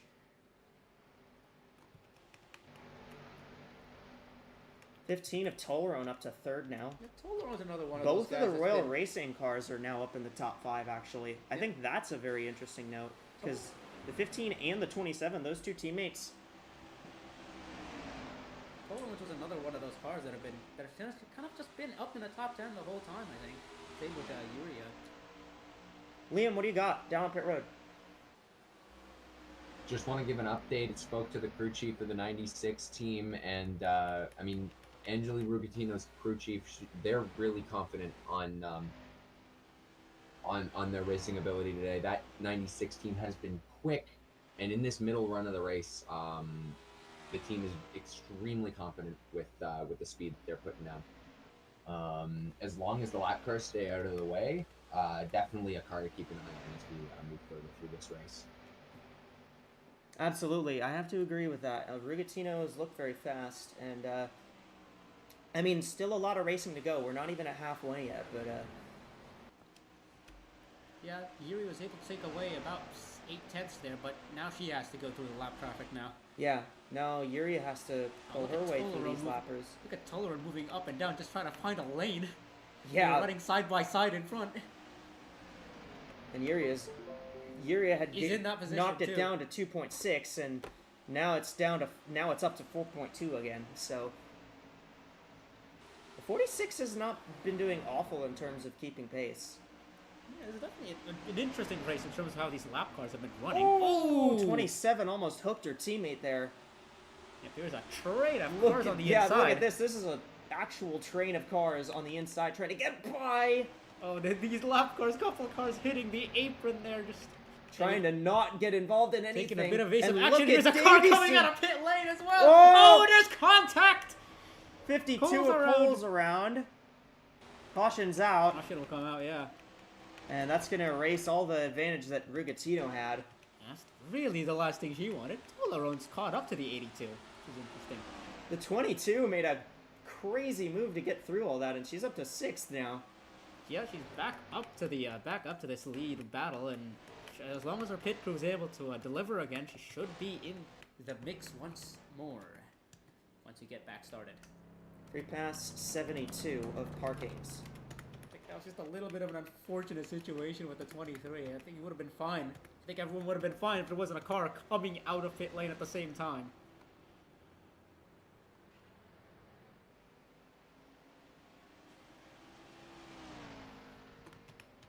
Well, let's see what happens on pit road. I imagine it'll be 4 tires again. Yeah, I think they've run long enough to the point where they're gonna want to take 4 tires here.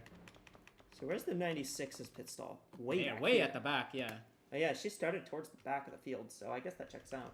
You know, same with the Gabriella. See where she filters out here. Be watching for 82 did get credit for the lap led, so the 82 gets another point. In addition to the for- points she gets for Yeah, I think winning there the was a pole. 15 and 82. 82's gonna come out close, but oh, that's gonna be tight. That was tight, but I think the 96 got it. I think the 96. Yeah, I think the 96. Jarsuraj came up 5th. Yeah, 98 with a great stop. Oh, she took 2 tires, that's why. Oh, that's an interesting. That's Right interesting. sides for the 98. Okay. That's a bit All of right. a strategy move. We'll see how that works because tire wear is gonna be is quite important. You know, we'll see how that pans out. Maybe she's looking for a short run. Given the way this race has run so far, that wouldn't be entirely out of the question. Here comes all the lap cars to pit road.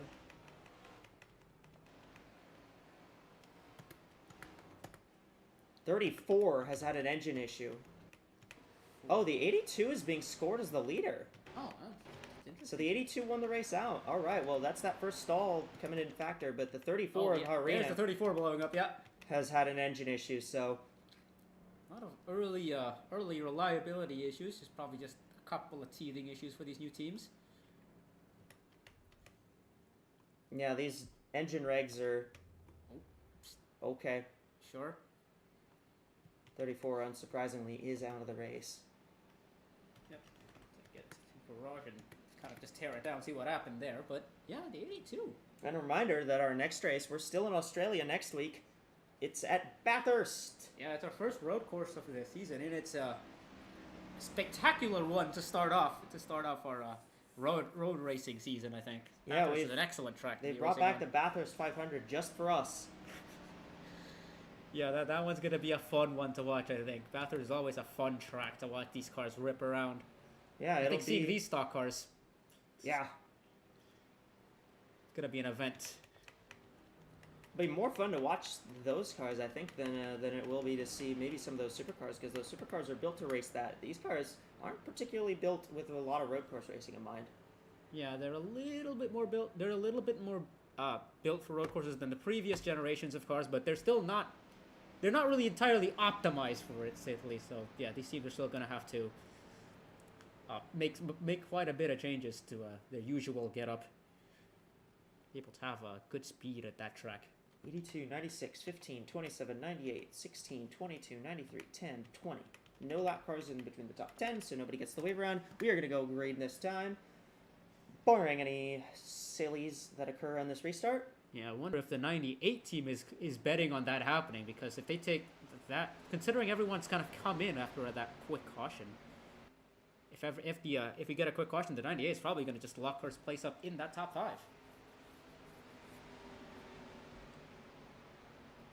I think that 98 team, I think what they're betting on is we get a caution and everyone comes down and we take 4 tires again. Yeah.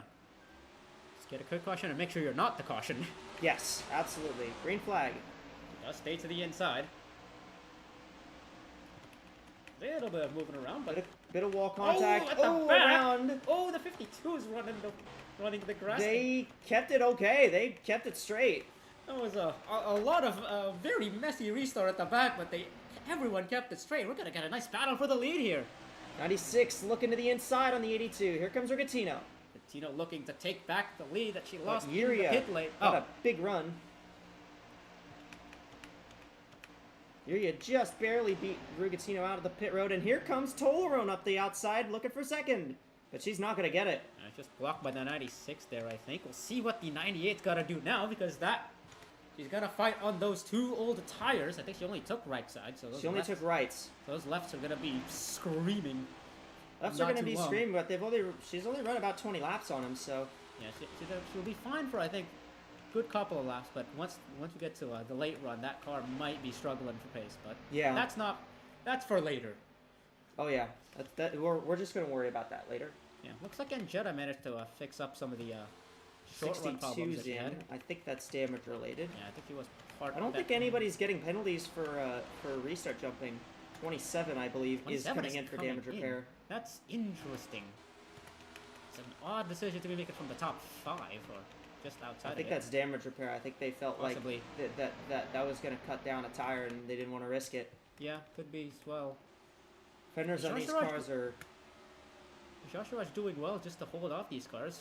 I mean, I talked to some of the crews, and you know the fenders are a little less forgiving than other cars that they've worked with. So if they bend them in on the wall, it could bend in on the tire and cut it down. And I wonder if that's what they're worried about on why they keep pitting here. Yeah, there's still quite a bit of race to go, so I think a lot of these teams just gonna cut their losses for now and just. Cut their losses and hope for the free pass. Yeah. It's better to do that than to spin it, than to, cut a tire and, potentially get more damage. Yeah, I remember the 72 who got out front on that strategy earlier was not able to, came in for that damage repair earlier, and she's actually now back on the lead lap because she got the free pass. Yeah, I was going to say, considering you only lose a lap, I think, for getting that quick stop, usually. Don't think it's necessarily too bad of a loss. Hey, it only took us one try to get a clean restart this time. Yeah, speaking of cars that we haven't talked about, look at that 92. Oh yeah, Michele Yatica. Valvoline 92 Toyota Camry. We haven't talked about her at all, I don't think. Yeah, I mean Yatica has had not had a particularly starry start to the season. Yeah, she hasn't particularly done much, but she has been there and thereabouts as the rest of the field. 15 at Tolaron, looking on the outside of Rigatino. Just move up a little bit to block. I mean, again, it's these drivers that we're seeing that maybe not familiar with out in other disciplines, but they're very good. They've been at the front. I mean, Rugatino and Iria, both strong cars in this one. Iria obviously sat on the pole. Fastest lap though, NordVPN fastest lap is now the 15, and the 93 has a tire down. That's Irina Tosima. Trouble. Big trouble on that 93. On Tosima's car. On that Pennzoil Mercedes. You're going to have to nurse it back in. Fortunately for her, it happened on the entry to 3. She doesn't have that much track to go. Yeah, she'll be able to make it back. It was damaged too, but she'll be able to nurse it back to pit road here. But that's gonna be tough for her. And they're going to change all 4 on that car. Yeah, just this top 3 is just kind of pulled away a little bit. The 16's done well this time. Liam, what do you got? Just an update on that tire issue you guys were talking earlier about the fenders bending in on those tires, and that's exactly what we just saw. 93, with the beating and banging that's been going on, you can see the damage on that right side of the race car, and it came back to bite them. 93 team had to come in, the tire was going down, managed to nurse it back to pit lane, but not what you want to see, and another stern warning to these drivers to try and keep it off of that wall in turn 1. Yeah, absolutely. I think this race has definitely been a learning experience for everybody here. Yeah, this is the first particular real downforce track we've been to. I guess we did have the Clash before, but that wasn't really the same thing. It was a bit of a beating and banging fest, and here we've got a... Yeah, new track types for a lot of drivers that haven't raced this kind of discipline, and, well, this is a track that pretty much everybody is new to. Yeah, no one really has any experience here. So yeah, I'm not particularly surprised that we've seen a few hiccups with these drivers. But so far, when the racing's been good, it's been really good. Yeah, the racing's been great. I've quite enjoyed this. Quite enjoyed watching this up here from the booth. Fabrizio Tolerone looking on Rugatino. 26 cars still running in this one, so the attrition could be worse, but it could be better. As we are 139 laps down in this one. I mean, that 96 definitely looks like a fast... I think the 96 looks faster than the 82 right now. At least that's how it feels to me, but... Yeah, I think I would have to agree with you there. The 96 seems to be running just a little bit faster. But I think the 82 is working the lines a little better than the 96 is. And Rugatino, I think we talked about this quite a bit, but that 96 was very fast in preseason testing. Did a lot of preseason testing on tracks like this, on these 1.5 miles, and the 96 was pretty consistently up at the front in all of those races, so... one to watch out for, I would say, on a track like this.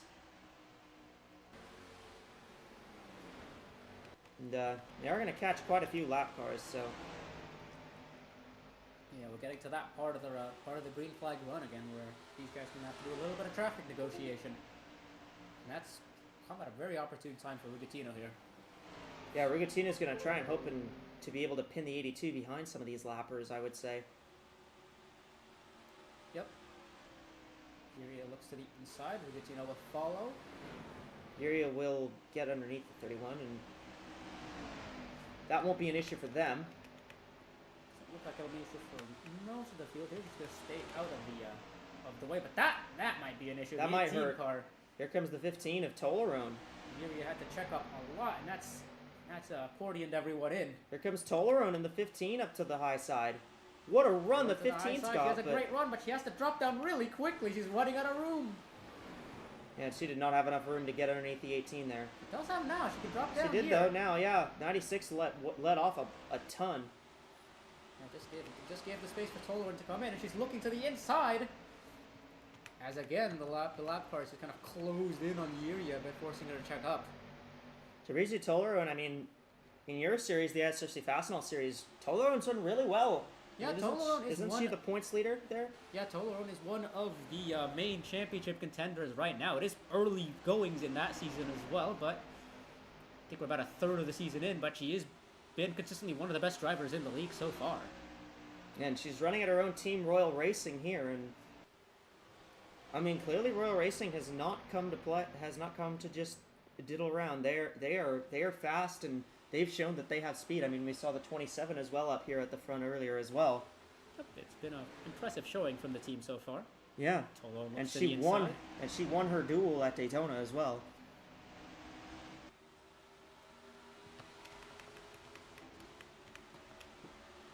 There's a Jarsaraj fighting with the 20. Yep, Jarsaraj is still hanging on to 7th right now. As we start getting a little bit longer and longer into this run, we'll see. Yeah, her tires are starting to kind of fall off a little bit, I think. Yeah, I think she's definitely holding up those other cars right behind.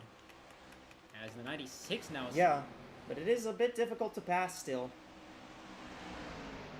Yeah, we're seeing that right now. Just... You know what we're seeing, though, is the 92's trying to use the outside lane to her advantage there, but... Here comes the 96 underneath the 15. Big Rugatino. Got a good bit of momentum, but I don't know if she's gonna have that on the inside here in Timed 3 the and 4. exit well, but she's still gonna be on that inside. And that's just gonna be advantage 15 every time, I think. 16 actually lost 5th. We see Andrea Davison has gotten back up to the 5th position. Yep, Davison, I think her pit crew was able to clean up their act a little bit on that last pit stop. She's now back in the top 5. I think as long as she doesn't lose any more spots in pit lane, she'll still be a contender for this. They're going to catch the 93, and keep in mind the 93 is not really off the pace. I mean, she had that tire down, but the 93 is not too far off the pace. I don't think she is, yeah. She's pretty quick. Like the 93 was keeping with these leaders before that, so. But like the lap traffic is going to be the big issue. That's going to be the big trouble spot for a lot of these cars. Yeah, this is a bit of a mess of cars here. And right here, the 6 and the 64, that's the lucky dog battle. So if there's a caution, I mean, those two would be the first cars a lap. One of those two would be the first car a lap down and would get the free pass to get back in the lead lap. Toro now back to looking for the lead. Just hunting down, just looking down the back of the 82 of Uria here. Got to back off a little bit on the middle of 2 there, but see where she goes from here. Yeah, remember how it was all Chevy earlier? Chevy and Toyota? Now it's Honda and Mercedes. Well, one of those used to be in supercars, but yeah, that's definitely that's a different composition of cars.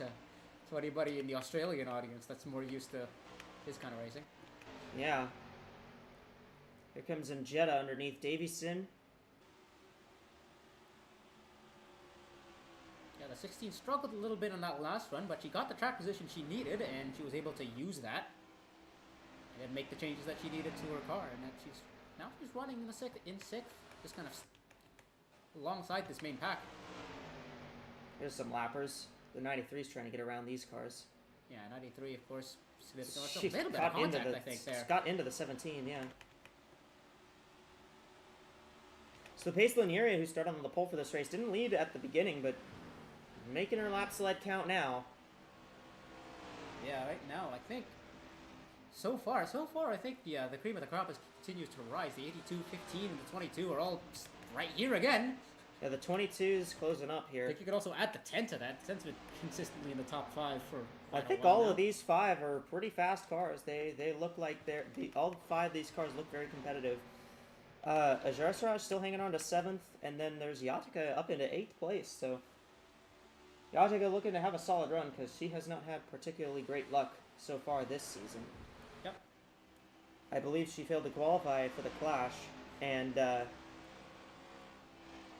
she ended up in. She actually ended up 5th at the Daytona 500. I kind of forgot about that one.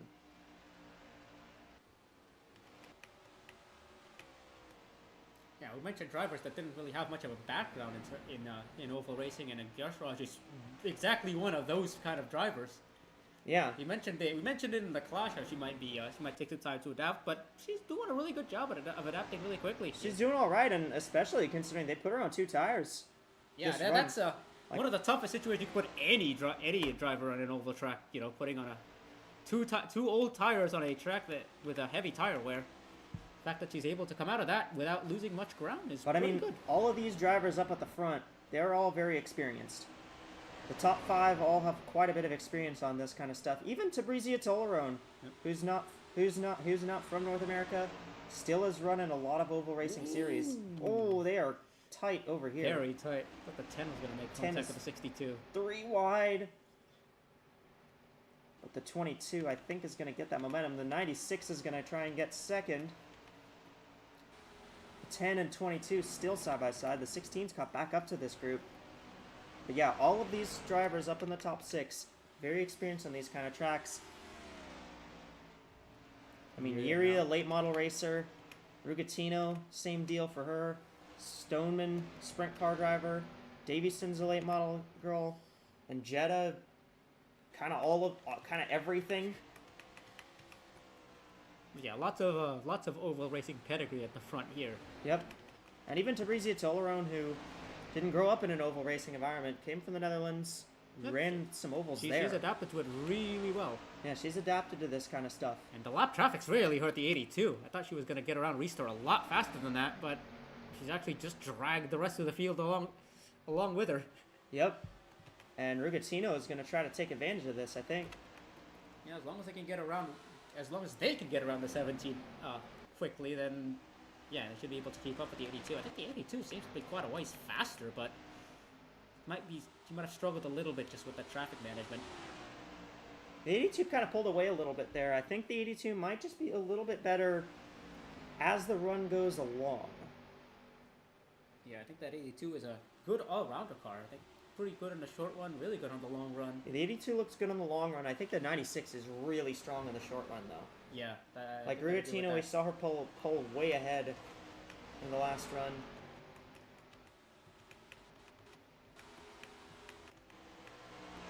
So we have just completed lap 160. Starting to approach the midway point of the race. Yeah, I we're think. starting to get to the midway point here. the midway point for this race would be about 170 or something. It's 179. Ah, there we go. So you have 198 laps to go. Basically, he is one of the strongest drivers of the day. He's kind of commanded the lead right now. Yeah, but I wouldn't say we've had somebody like particularly. I wouldn't say we've had a particular stronghold on the lead. No, yeah, I wouldn't say any one car is nominated, but it has been like a set of cars that have definitely been up the top for most. Yeah, of the no, race. it's very much. This race has been very much about track position. Like if you get to the lead, it's kind of hard to get. It's kind of hard to take it away. Yeah, But everywhere else in the field, there's been a lot of good midfield racing. yeah. I will say it again reminds me of that kind of really does remind me of a short track like that. Because that track position seems to be key, as we see the 96 of Rugatino work the inside of the 82. Yeah, 96 is really getting some good momentum. The 10 just got by the 15 on the inside. And again, this is really the only car we've been able to see to work the inside all race. Really, Stoneman's like the only one that's cars on the inside. been able to consistently pull it off.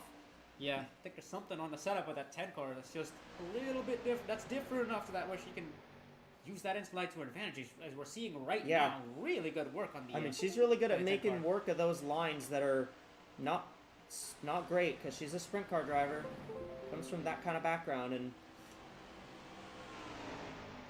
Yeah, holding steady here. The 96 is going to have a monster run, as we usually see into the quad oval.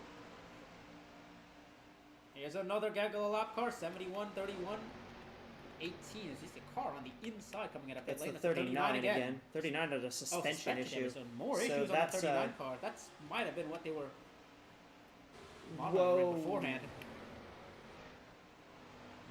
Yuria again getting just a little bit held up, and that's going to drag the 96 and 10 back into this mix. Which way does Abby Little go? He's going to stay to the outside here. Let the top four in.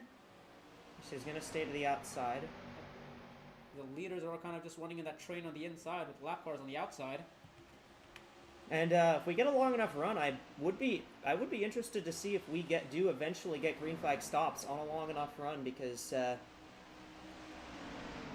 Yeah, I mean, going to talk about a track with a high tire degradation, a track like Rockingham again.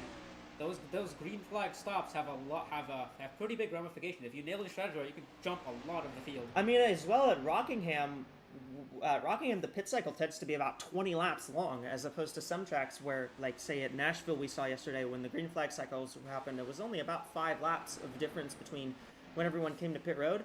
I think here you could see it be around 10, 15, maybe 20 laps. Yeah, I think it'll come kind of in the middle ground there between like a regular track. I guess the other Rockingham. interesting thing to know is this track is really shaped quite like Rockingham, almost about the same length, almost about the same kind of track. Lengthwise, it's pretty close, just over a mile. Yeah.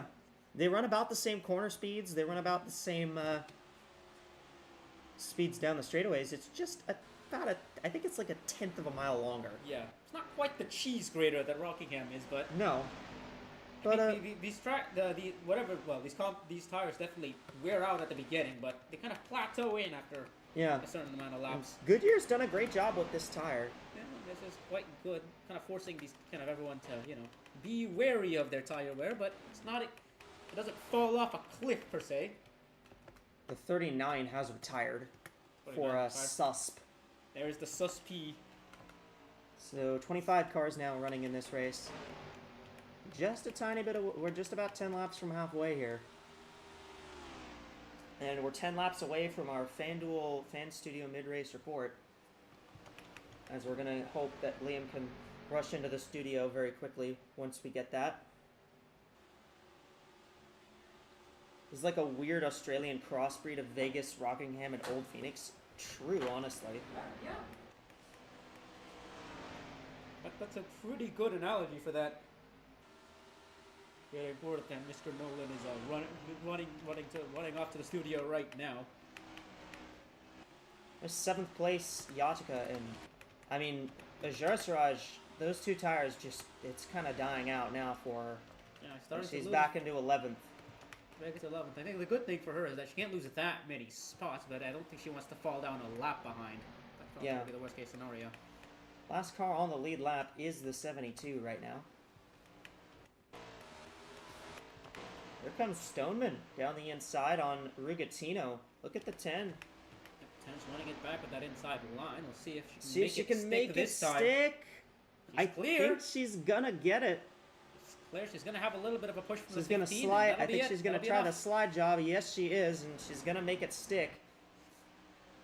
Yeah, no, she'll need to slide. Yeah, slide up here just to block the 96's run, and she'll. I mean, do again, so. I have to say the 10 is just impressive because we haven't really been able to see anyone else run the inside and run it as well as she has. Yeah, definitely not as well as she has. I think if anybody's gonna really threaten Yuria's lead, it's gonna be her. I think the best spot we've seen them run the inside is turn 1, but the 10 has been running it really well. She's been making passes in 3 and 4 on the inside, so Yeah, she's notably stronger in terms of just kind of staying with the car on the outside on the exit of 3 and 4. I think if anybody's gonna challenge Yuria, it's gonna be her. I think because she's just able to use that inside line stronger than anybody else, and I don't think Yuria is gonna willingly give up the inside I mean, Macca's is a for the outside. cultural stronghold in Australia.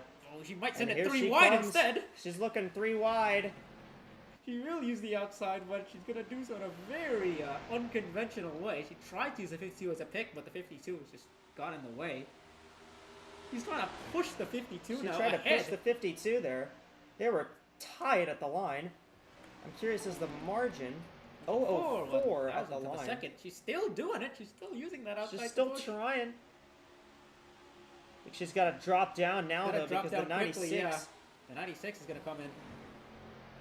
She's gonna let the 96 through here.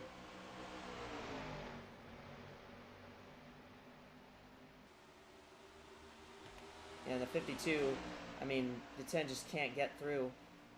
Yeah, we're starting to see this pattern with the same pattern with the 82. She'll pull away when the coast is clear, but she's not particularly great at managing traffic. It doesn't come back to bite her yet, but I don't know if she's gonna be able to get Yeah. away with that forever.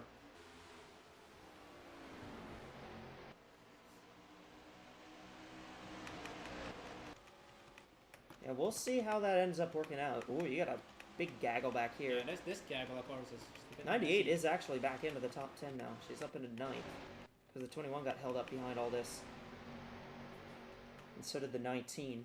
Looks like a tough group of cars to get around, and they seem to be running side by side all the time. Yeah.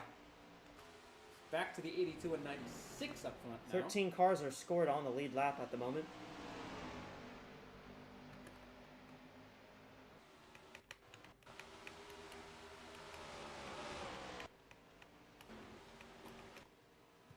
I will be curious, again, I am curious as to when we're going to see cars come to pit road. When was the last caution? I don't even remember what lap the last Neither caution did was. I. It's been a long time. I think it was It about was a 125, yeah. So, It's been we're about 50 laps. Been about 50 laps on these tires. Starting to see them. Ooh, what's going on Whoa, back there? the 52 and the 15 I think made some kind of contact. The 15 was 15 not was happy just- with yeah. the 52. Just got a little bit impatient on exit, and that's probably because she's really holding her up. 28.5 last lap for the 82, and this time by, when they cross the line, we will be at halfway.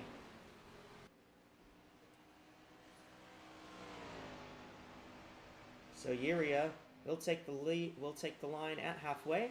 No bonuses for leading at halfway. But Yuria has not been the dominant. Yuria has been the dominant driver in this part of the race, but she hasn't been the dominant driver all day.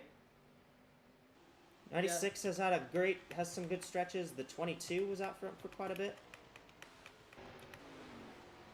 Yeah, I think the 82 has been the most consistent in terms of a top end pace, but yeah, I think a lot of these cars are still going to be able to challenge. All right, well, we'll see if Liam made it to the studio in time, because it's time for our FanDuel Fan Studio mid-race report, and we'll have our FanDuel favorites coming up here at this point in the race. All right, Russia, take it away with Liam here. All right, welcome back to the FanDuel Fan Studio. Well, at least I'm in the FanDuel fan studio. I imagine you're still up in the booth up there, but with the running across the track deal. But yeah, down here in the FanDuel fan studio, we got Rasha calling in from the booth. What a race so far! Yeah, it's been a really interesting one as we see the 10 of Stoneman use that inside line to her advantage again to take second place. That 10 car Yeah. has been, I think, one of the most interesting cars to watch in this race. But this race has been an interesting. This race as a whole has been fascinating to watch. Just see these cars kind of come to grips with the racetrack. We've had a couple of hiccups along the way, but I think that's somewhat expected with the fact that this thing is new to basically everyone. Yeah, Everyone here. You and Echo mentioned it earlier on in this race. Audie Stoneman seems to be the only one who has figured out that inside line, and she's used it to her advantage. She's brought herself to the front of this field and has been one of the strongest cars all day. I mean, no shock. The Red Racing cars came with an absolute monster of a team. Even the 23, I mean, despite all of her issues, she's managed to stay on the track. She hasn't retired from the race yet, so despite being multiple laps down, the home driver's still running laps in front of her home I think fans, as a collective, I think it would be fair to say that Red has been the strongest team this at this event so far. Absolutely. And I mean, you see this front pack. A lot of them are those strong players that we've seen from lap 1, the 82, the 10, 22. The 96 has been a real sort of latecomer to this lead group, but she's held on really well since staying out on that caution, and that strategy play from the 96 team could actually be something that ends up taking over the win. Yeah, we saw the strategy being used by the 72 as well. She stayed out after one of those flurries of cautions, just to gain track position, and she ran up front for quite a while as well. We're about 60 laps into our run right now. What do you think about the strategy race that's playing out with us right now? How do you think the teams are going to start? How do you think the teams are going to handle the strategy game as this race continues to go on? I've noticed as we look at the racing here, once they get single file, they seem to be running the middle. I think running the top has been a bit of a risk, especially with these worn tires, just with how easy these cars have been sliding up into the wall. And then running the inside is one-way ticket to tire wear city. So running that middle to top lane, I feel like is going to be the best strategy if you want to save tires. Try and get as much as you can out of this cycle. We haven't seen, outside of a few cars coming in, we haven't seen a green flag cycle yet. Caution came out right before it last time. And it's going to be really interesting to see how fresh tires and how long that pit cycle is going to be to really shake up this track. It's been a unique race. Definitely not like anything I've seen at a lot of tracks. More of a combination of a lot of things. We've been mentioning on the broadcast a lot of comparisons to Rockingham, Las Vegas. I had brought up Old Phoenix prior to the dogleg reconfiguration in terms of just the way they're tackling this track, and it's been a really fun race to watch. Yeah, I think another aspect of the race that we're looking at right now actually is traffic management. I said this track acts a lot like a short track in terms of the lap traffic. How do you think that's going to play a role in this race as the leaders have to negotiate lap traffic throughout? The 82 going 3 wide there, bounces off the wall. Luckily, nobody else was in the way. 46 down at the bottom of this racetrack. Traffic management. You brought up Bristol, and just seeing them go past the cluster of the slower lap cars in the corners, you can really see the comparisons. These gals are going up high, they're going down low, they're just trying to find a way around these lap cars. And it's made for a really interesting situation, especially this late in the tire strategy, where sometimes you don't want to run the bottom of the racetrack. Sometimes you don't want to run the top of the racetrack. You want to stay in the middle, but the lap cars are going to be in your way, and you got to get around them. You got to get that track position. Yeah. And I think now is a good time to talk about our FanDuel fan picks. So I'll start with you, Liam. You have your eye on anyone here in terms of cars? I think that'll be a factor to watch for and win the race. Surprisingly, my FanDuel favorite is going to be the 20. She's sitting 7th. Hold on. Yeah, DeGavi Abriella. Leading this sort of second group, it's more just a set of cars that have fallen off the main pack, but she's been the most consistently fast of the second group of cars, and with about just under half of the race to go, there's plenty of room for more cautions and more issues at the front of this field, especially with these aggressive restarts. I've seen the 20. She's been consistently just on the edge of that top 10. She's worked her way back to 7th, and she was up at the front earlier on in this race. I've got the Gabby as my pick to win this race. All right, I think personally, I'm gonna go with the 15 car, Tabrizia Tolaron, in that Napa Honda Accord. She's been one of the, she's running through it now. She's been one of the better cars. She's been one of the better cars in this front pack. She's been consistently in the top 5 all race. I think you could really just pick anybody in that's like running in the top 5 right now. But I think Tabrizia's been able to make that longer run pace work for her.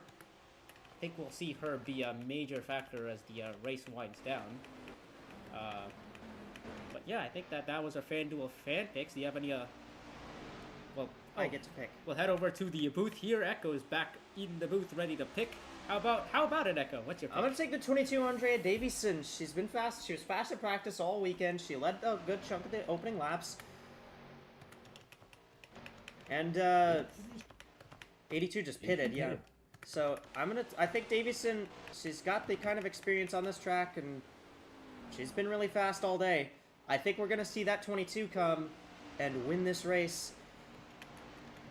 I think that 22 is gonna come up big when the time's right and win this race. All right. Yeah, 82's on pit road, so the 21 I had seen pit earlier, and now the 82's coming out of pit road. 82's pitting early under green here. Yeah, I think we may have seen the beginning of our pit cycle. The 82 might have just taken the bite early here. We'll see if any other lead lap cars follow through behind the 82 here, because we're gonna see the 82 might try to get a nice undercut. 62's coming, but she's 62 not on the just lead pitted lap. and really checked up the 15. The 15 had to check up big time to not run into her. And that's lost her a lot of momentum, and that's going to cost her a couple of positions. But yeah, as it is right now, the 22, Davison now is the leader. The 62 blew a tire. That's why. That would be why. Well, a bit of an opportune time. If the pit cycle does continue on, 23's coming in as well. 23 is in. First, I believe the that's red cars. That might be just a little that's test. scheduled. Might be a little bit of a test to see how the cars are going to do on. Yeah, the 82 pits early. The thing is, that's going to help her in the early run. But with how far these tires have worn out, they're running 30-second laps. They're 3 seconds off the pace now. Oh yeah, we're starting to hit the cliff here. The tires are really falling off the cliff here now, just because it's so they're worn down so much now. Yeah, I wonder if these guys. And we see a lot of cars that are staying up high, just trying to avoid cars that are coming in. There's the 16 of Jetta. She's in. Liam, you better rush down to pit road and get down there to report for us.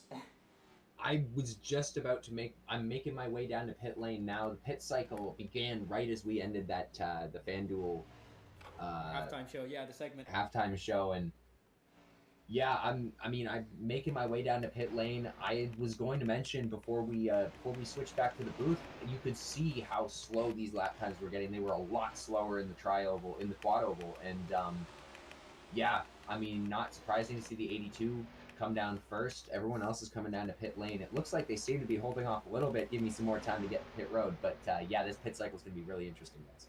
Watch the 82. Watch the speed this car has. Yeah, no, the pace differential is going to be massive between the 96 and 82 here. Both of these cars were on the lead lap before. 82. Another thing that the 82 doesn't want is that, to cause like a caution or anything like that, because, well, that means you'll effectively trap herself down a lap. Yep. And the 16 came in early here as well. Just just watch the pace difference between these cars. Watch the 15 in the corner. Look at the 82 just fly through the corner here. Yeah, if you're the 82 and probably the 16, what you want to happen is to have a caution after everyone does their green flag stop. Because then that's the best time. That's the time in which you have the greatest advantage. You don't want it to go on too long, because then you'll lose a lot of start to lose track position. But yeah, you can just see the 82 going. That pace difference is massive. But yeah, those two have just got to be careful not to cause any cautions. Because then they'll be a right pickle. 22 still out on track. 10 and the 15 trying to run this long. Looks like the 96 is trying to run this long as well. Most of these cars are trying to run it long, and the 82 and 16 kind of went backwards a little bit. They're trying to run they're trying to run a little bit short.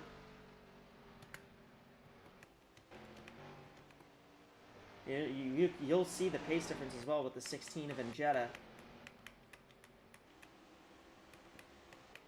But as well, remember the 93 had that issue.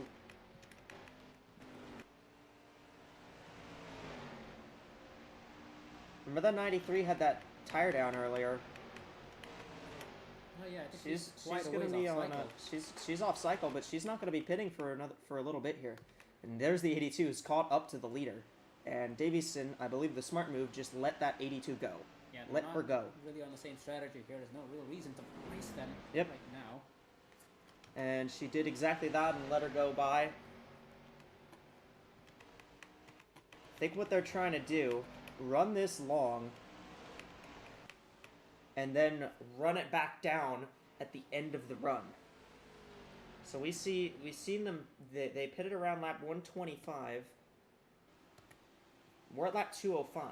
So this is about 80 laps down the run. I think the 22 is starting to prepare to come in.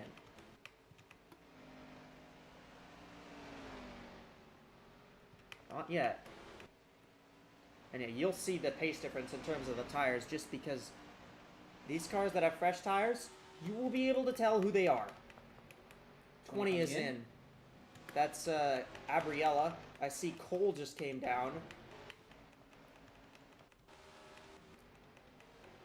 A lot of these cars are spending a bit of time trying to fix some damage, so there's going to be a bit of a delay for those cars on pit road.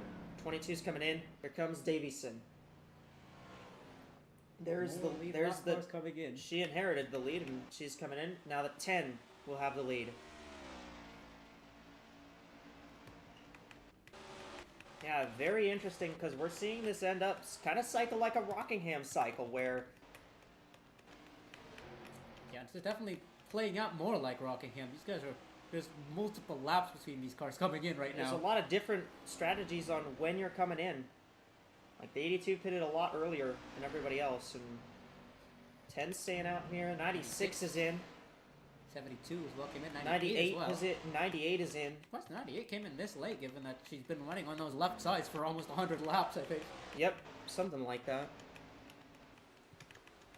22 got a 15.2 on her stop. That was a bit faster than the 82 had. 17.03 on the 98. 10's coming in. See if the 15 stays out. 15's going to stay out a lap here. What do you got for us, Liam? I mean, now you saw the rest of the field. The 82 just whizzed right by everybody, and now everybody's coming in. They say, we need that speed. We got to start catching back up to that 82 car, because the 82 unlapping herself prior to everybody else coming to the pits, it means she's going to be ahead. And yeah, these teams, they're coming into the pits now. This pit cycle's really kicking off. Everybody's just trying to get some track position back, try and fight back on the late stages of this run. I mean, we've got at least one more pit cycle in this race before we get down to the end of this. So, I mean, plenty of room for things to shake up, but yeah, keep an eye on these cars that are coming in and out of the pits right now. 15 of Toleran just came in, so the 82 cycles back to the lead. 15 is in. 15's in. The 10 spent quite a bit of time on pit road trying to get damage longer fixed. stop than usual. Yeah, that's almost twice as long as you need to. 15's getting tires. So yeah, second now it's the 19 of Arlen Handstrom.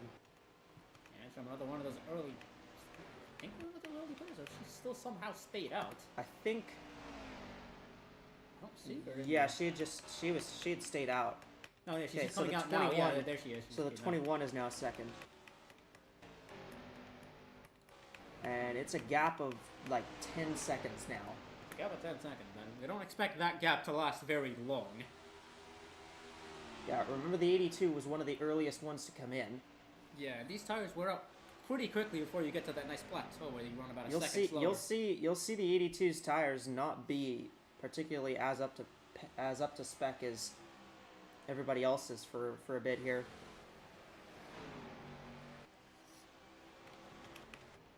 Seven cars scored on the lead lap at the moment. The 21 of Amani Wandayo in second spot, 10 seconds back of the lead.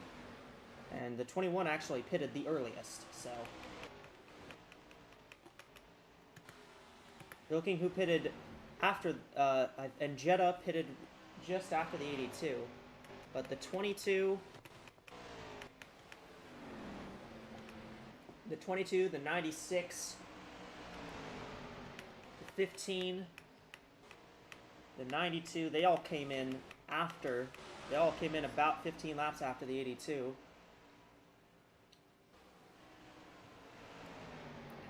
This is gonna be a real test for the 27 is the 27 is also off cycle on tires. She's been staying out here trying to catch a yellow to get back on the lead lap, but it's not gonna happen for her.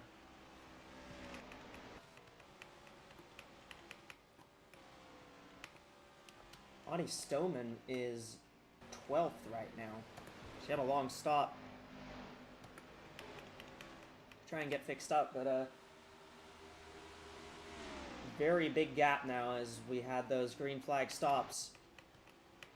And there's a very big gap between the cars that are up front.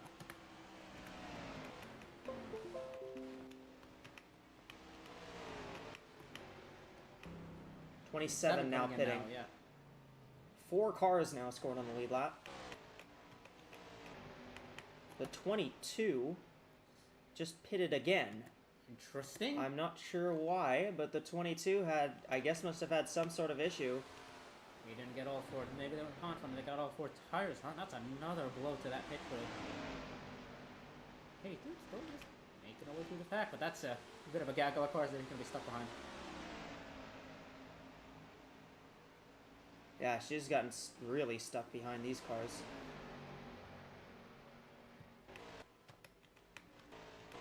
So 27's down. There's the 21. Still at least one more stop in this race if we go green all the way to the end.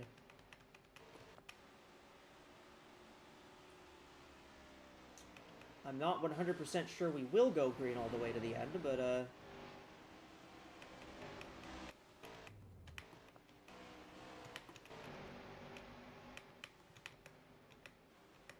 22 car now is scored 2 laps down in 13th. But she's still on way fresher tires than the 82. She's gonna drive by her. Probably right here. Oh, the 82 got the wall. Really tight there. 22 had to jump to the apron there just to avoid that. 22 dropped to the apron, and that really slowed her up considerably. There's the 20 of Abriella.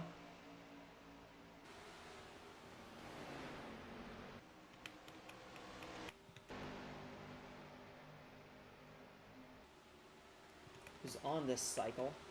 There's the 15. Again, the 15 also pitted much later.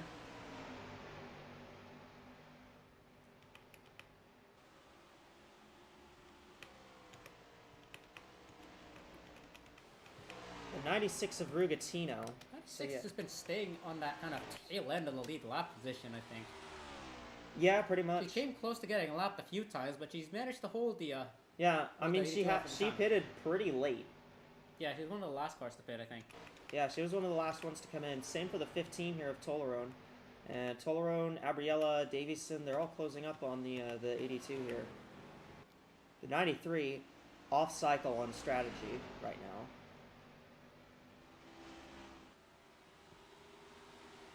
'96 is kind of trying to negotiate that at the moment. But hey, we made it through this pit cycle completely under green.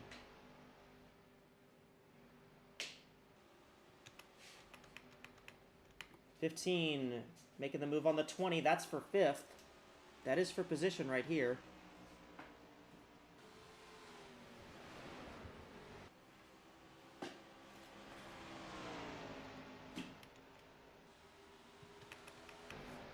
But I think this one's gonna mostly come down to, yeah, but whoever has that big lead is, it's gonna be. I think it's gonna come down to these cars that are on the newer tires. What are they gonna be able to do? These cars that pitted later, they're gonna have a bit of a speed advantage. Yeah, especially in the later part of the run. Yeah. Right now, the advantage is squarely in the 82. Because but we also saw at the end of that run, the tire life went completely completely cratered. Yeah, completely cratered. dropped off by about 2 seconds in the final 25 laps.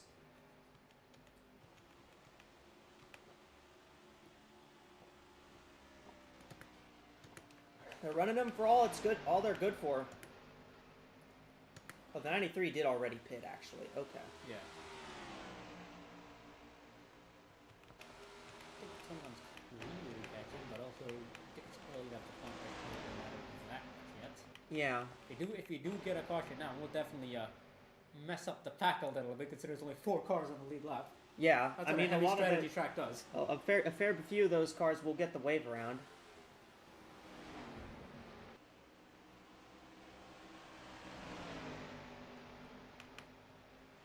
Just because, I mean, the lead lap cars really circles around almost the whole field here.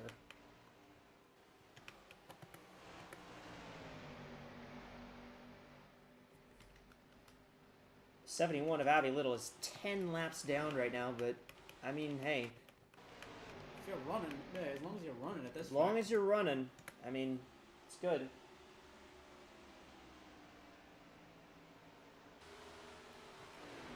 Is the That's 98 probably of a a good- Jarsaraj?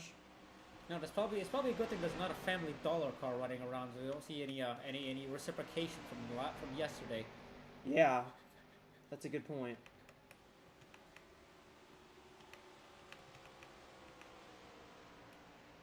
$15, $22, and $20 all right here. 96 is just kind of chilling back behind these cars. She's gaining about half a second a lap. But at this pace, she won't catch the 82 for another 60-some laps. Or more like 40-some, I guess. 50. I don't know math.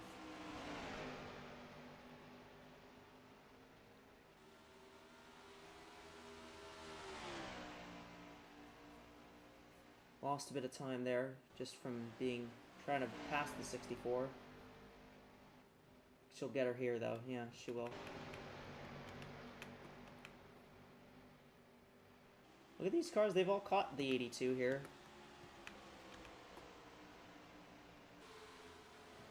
And I mean, as long as they pit after around lap 280, I would say, they should be good to make it to the end in terms of tire life, in terms of fuel, I should say. And we saw them get to about 205 on this last run after running about 80 laps on tires. So Yeah, there should be enough wiggle room to be able to make this on one more stop. yeah, they'll absolutely be able to make it on one more stop fuel wise. I'm just curious as to whether they'll try that tire wise. Yeah.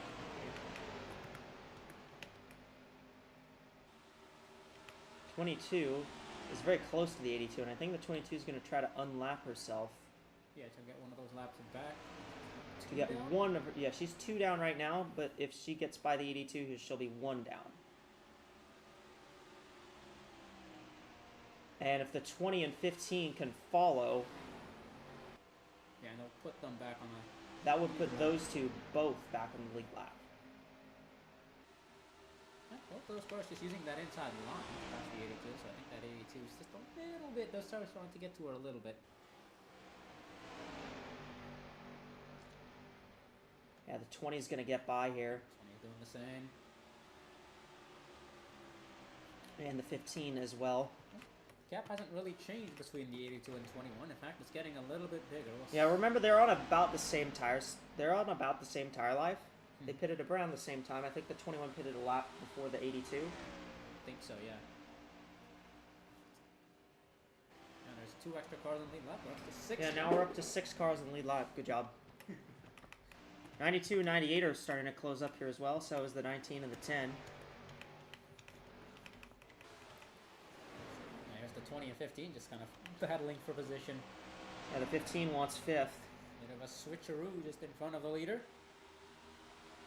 And she's gonna get it. Well, to see the inside line really come a Yeah, get a little bit stronger here. yeah. As the tire life kind of, as the tires start to like, we get a bit of a different tire cycle. That's when you're gonna start to see the. That's when we're really gonna start to see the tires play into everything. Just coming up on the 15 a little bit quick there. Yeah, 96 has pulled a couple seconds in now. yeah. See if the But I don't think 16's been- she's not really gaining near enough to what I think she would want. Not really, yeah. 16 of Injetta still lead lap, Yeah, and in she's fact past the she's 21, actually she's up to past the second. 21, so she's up to second. Yeah, we'll see if she can make a bigger dent in the gap than what the 21 was doing. She did come in a few laps afterwards. She came in a couple laps after the 21, but she came in around the same time as the 82. 96 getting held up by the 17 and 18.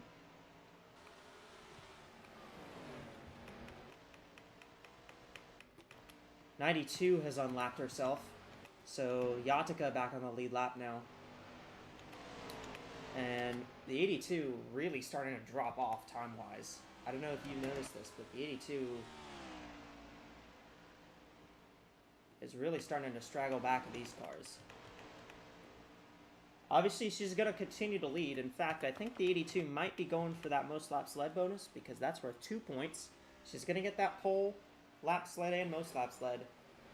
Yeah, Yulia's doing But really right good job now- of gathering as many points as possible. Right now, she's a little bit off the NordVPN fastest lap. That's Teresa Tolron at the moment in the 15.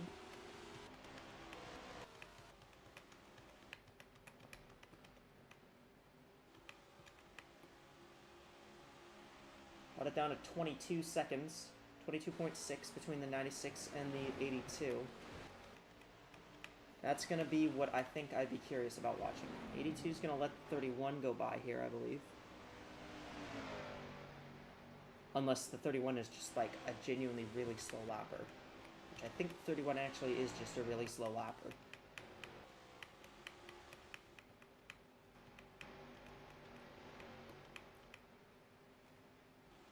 What we're gonna see is this with the tire with the tire cycle.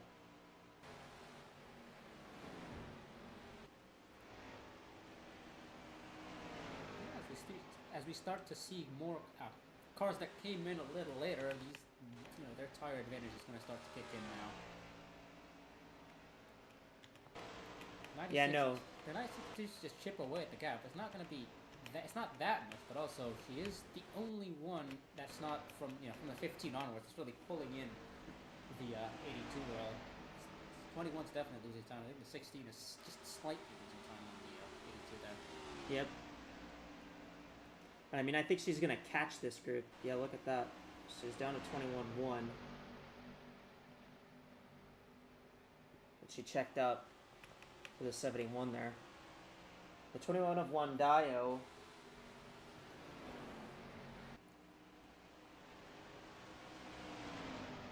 Just kind of trying to hang on these tires. And I mean, Jetta's looked a little bit better in terms of how the tires look, but in fact, the 16 is actually kind of closing in a little bit here on the 82.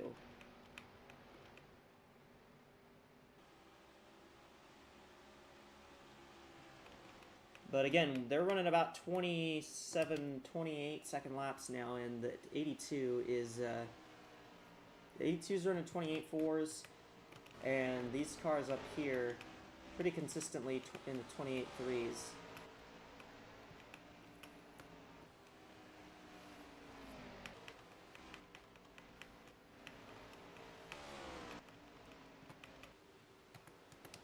They just lapped the 18 again, so the 18 has gone to 9 laps down.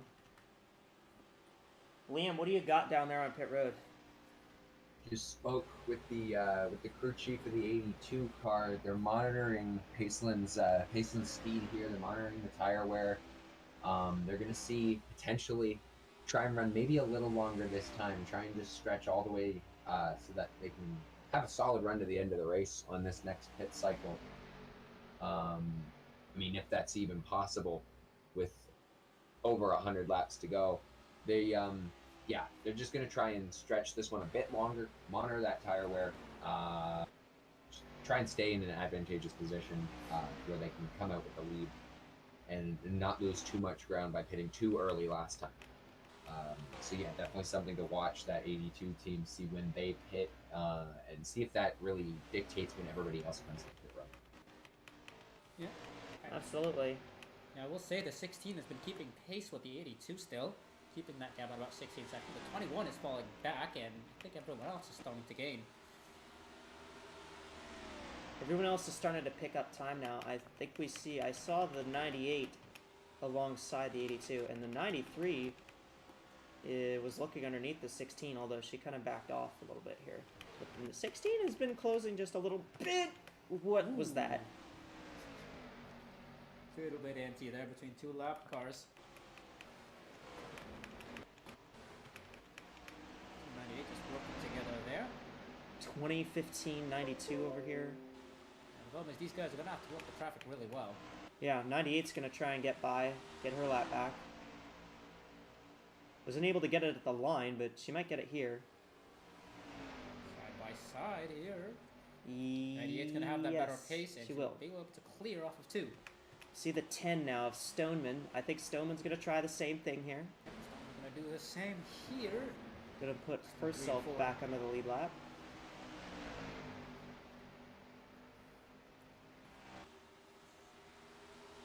I think she'll have it at the line. She did. Yeah. We've added 2 more cars to the lead lap. We're up to 9 again. Up to 9. There's a caution. If there is a caution, then the 19 would get the free pass. But also, if there's a caution, I think that would change pretty much the whole complexion of this thing now. Yeah, pretty much. Still have a pit stop to go, only since we're 110 laps out. Yeah, and I don't think they're going to make it from here on one more stop. No, I don't think so. But it will effectively reset the cycle. Yeah. 96 is around the 21. And she's got a lot of clean air to the next car. Yeah, I think we're going to start to see the pace of some of these cars that came in later. Yeah, the 96, I think we're definitely going to see the pace of her now, because she's got a lot of clean air to the next car. We'll see what kind of lap times the 96 will lay down compared to the 82. But Rucatino's up to 3rd now.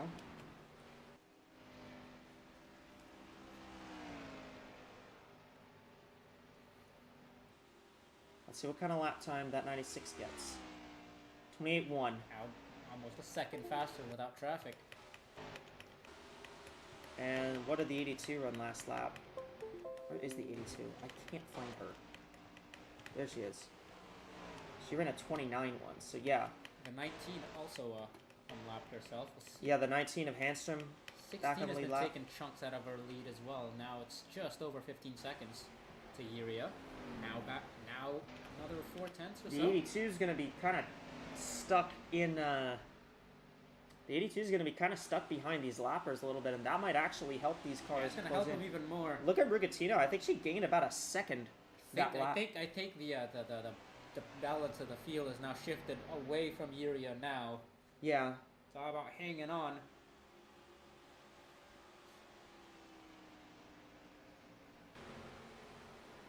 Obviously, if a caution did come out now, it wouldn't be beneficial for the gap, but that gap's going to evaporate pretty quickly anyways. 16 now down to 13.9 seconds. If the caution back. comes out, I think that would equalize kind of everybody, really. Pretty much, yeah. 72 trying to go outside, trying to get a lap back. She's going to go to 1 down now.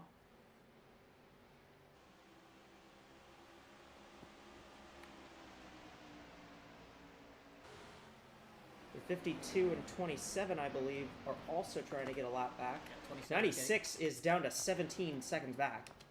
Oh yeah, that. 28.4 to a 29.6. She's running about a second, over a second faster a lap now. Yeah, and the 82's 82's both slower and stuck in traffic, which is yeah, the not a 82's bad both. combination. Yeah, 82's losing time and is in traffic. 12.7 on Angetta. And we'll see where Rigatino is. 16.7. So she gained another second and 2/10. 16 down to 12.7. 96 is probably going to get to the 16 before the 16 gets to the 82, but I think so. those gaps are tumbling down now. I think the 82 is really holding up these two, the 52 and the 27. Oh yeah, definitely. 27 is also racing the 72. I think they're both nominally on the same lap down. Look at that pace by the 96.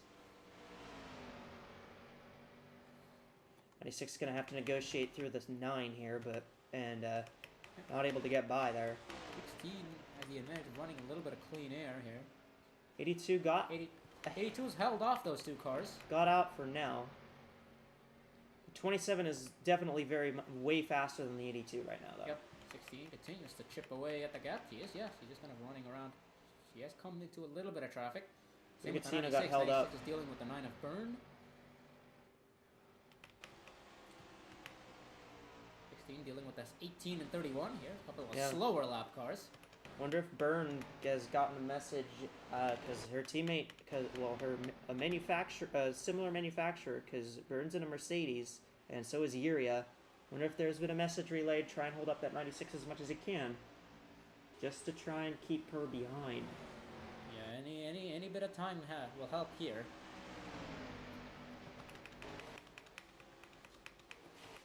The 96 just can't get by the 9.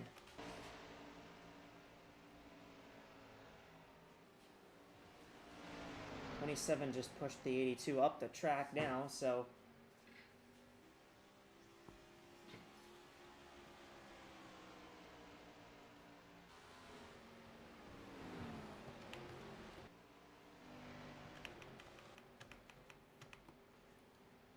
'96 maybe gonna try to pin the 9 behind the 18. No, but they've caught that. She's gonna catch up to the 16 here. Yeah, 16 is kind of minding her traffic here, but the 96 is really starting to close in. Gap stays at 13 seconds between the two cars. Cutting the gap this time. Going up a little bit. Yeah, so about a half a second. Half that second. Rigatino was 16 able to a little gain. bottled up in traffic. 96 will try to pick her way around the 9 here. She might get it if she can.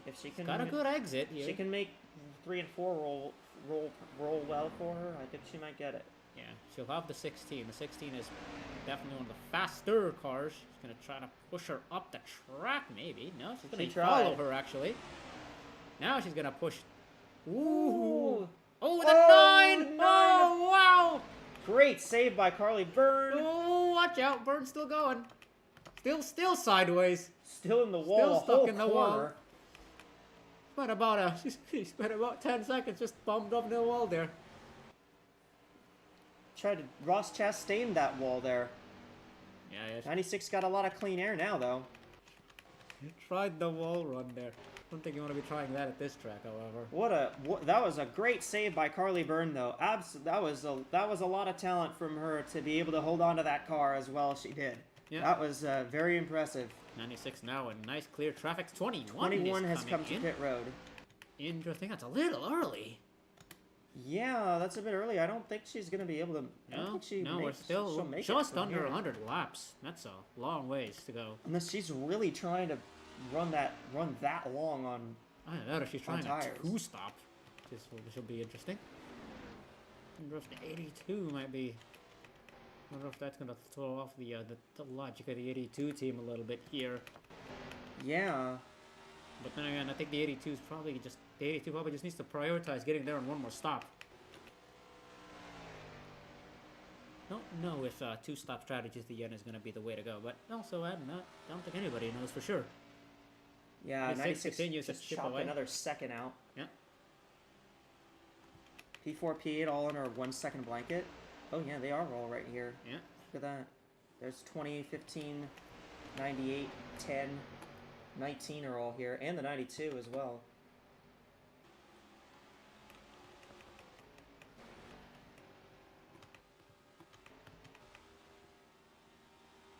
I mean, again, just like keep that notebook on that 96 right now, at least.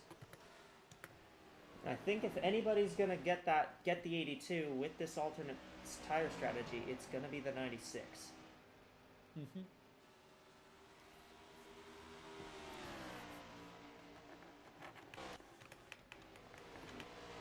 Still think we have about 30 or so laps go before we really start to see cars coming in. I think. Yeah, I think so. I don't think you want to come. I think that move by the 21. I think pitting that early was a mistake on her part. I don't think I don't think they'll be able to make it. No, I don't think On they'll one be able to make it. on that one stop. Ooh, 98 hits the wall. Almost 98 came got down the back to wall. the 92, but plenty of room there to just kind of wiggle around. Space usually at a premium at this track, but that's one where she got away with it. Check the difference this time. It was 11.04 that time. This time it'll be 10.42s. So another 7/10. Yep. Rigatino doing a solid job, just knocking chunks out of the 82's lead here. Yeah, I think there's still quite a bit of time until these guys are gonna have to, until these guys can comfortably make their last stop on fuel. So I think the 82's gotta hang on here. I think the 93 is on much fresher tires than the 82 as well, so the 82 should try to let her go. Yeah, 93 is like slightly 9.9 off cycle. for Rigatino, so it's under 10 seconds. First time we've seen that gap under 10 seconds in quite a bit. Yeah. Just knocking off about a half a second every lap. I mean, at that rate, you should catch, but we'll see how long the 96's tires last before they turn into bricks themselves. Where'd the 96 go? There. Oh, there she is. Okay. I lost her for a second there. 91 comes 962. Did not gain as much Only that 2 lap. tenths that time.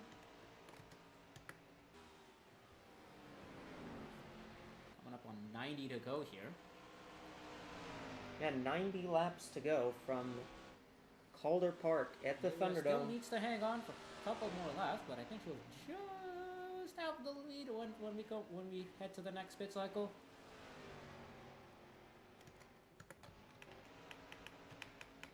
The big chunk taken by the 96 this time. She's gonna work her way around the 62 using that outside line. Yeah, she's going to use the outside, which is a little bit faster. Oh, faster, she did but she didn't not really- yeah, get it by on the outside.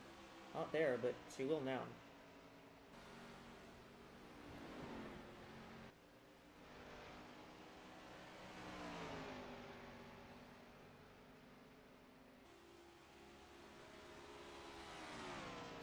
Time differential this time 8.6. 8.6. Even with that little hiccup, she's still catching quite a ways.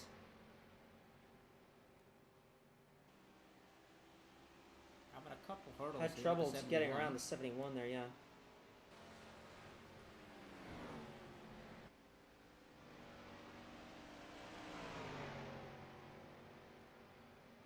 Clear out of 4. See how much that hurt? Not much, not that much. Again, still grabbing 4 tenths. another 4 tenths that time. And I That's- mean, she'll have clear track for a bit Yeah, here now. Second so. and 2 laps with traffic.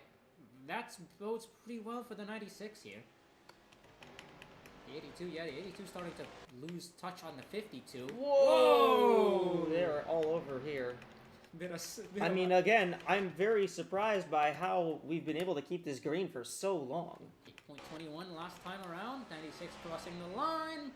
7.6. That's That's about Six 6 tenths? That's about 6 6 tenths, tenths. yeah. 6 tenths exactly.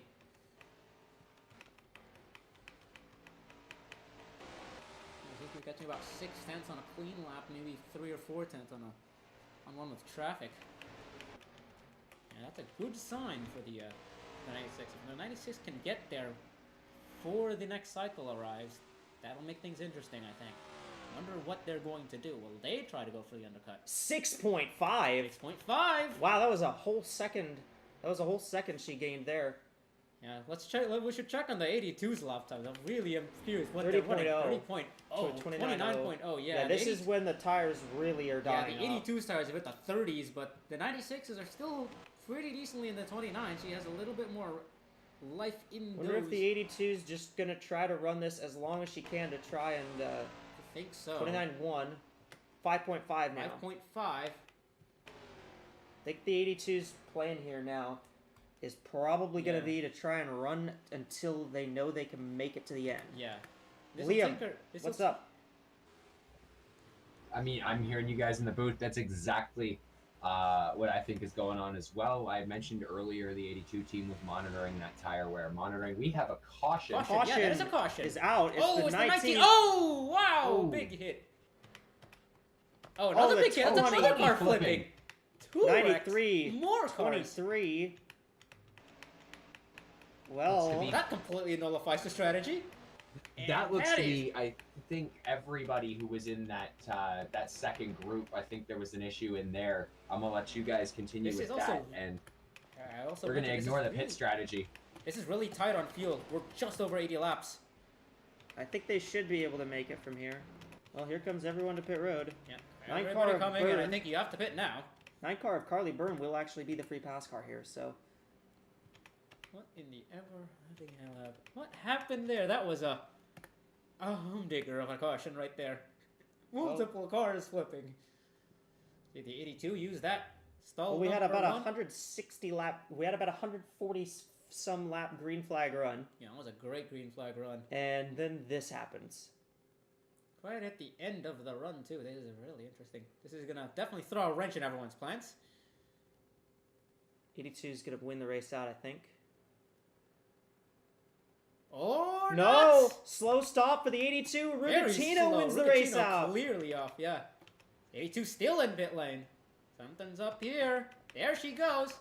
She's gonna be second. She's gonna be second. I wonder if they It's gonna decided to take be some extra time off. Stoneman. Yeah. I Then wonder it'll if be they just Angetta, Yatica, maybe the 72. Tolerone. No, 72. I think was still a lap down. Yeah, I wonder if the 82 just used a little bit of extra time. 'Cause To I know try they and weren't fix gonna lose their that many damage, yeah. spots on. They weren't gonna lose that many spots on the racetrack.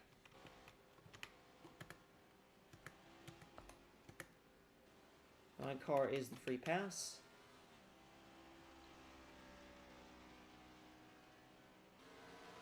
If you plow into the field, I will not be happy.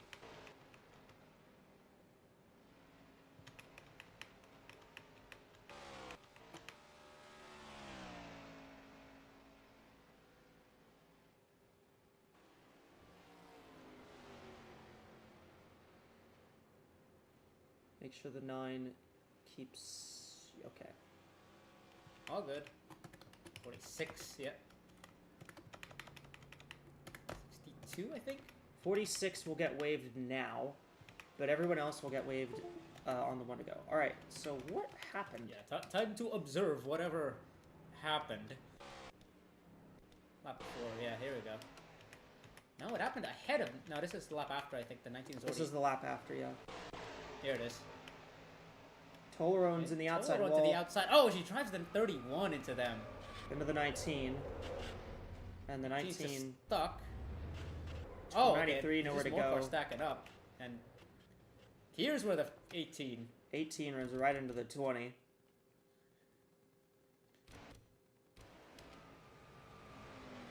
Throwing- 31, yeah, 31 just runs back up the track there. Someone got a 21 little piece just of that. takes a tiny bit of contact from that. Someone should get the pace car driver up to race as well. That guy was that car was quick coming out of that caution.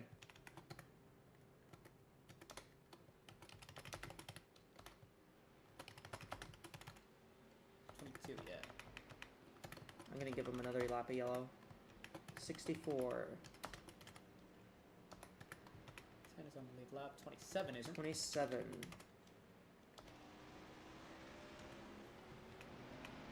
72 gets the It's just wave. anyone in between the lead lap cars at this point. It's Yeah. just everyone. Wait, why? Bruv. My brother in Christ, why? They're at least making way for them. Okay, well, whatever. That works. 21. I believe the 6 is off the lead lap. Yeah. Why? That might be. Now sure. we're good. 31? 31, yeah. Between the. Actually, no, the 9 is actually the free pass Oh car, wait, so- yeah, it has to be between the cars before So- the free pass. So Yeah.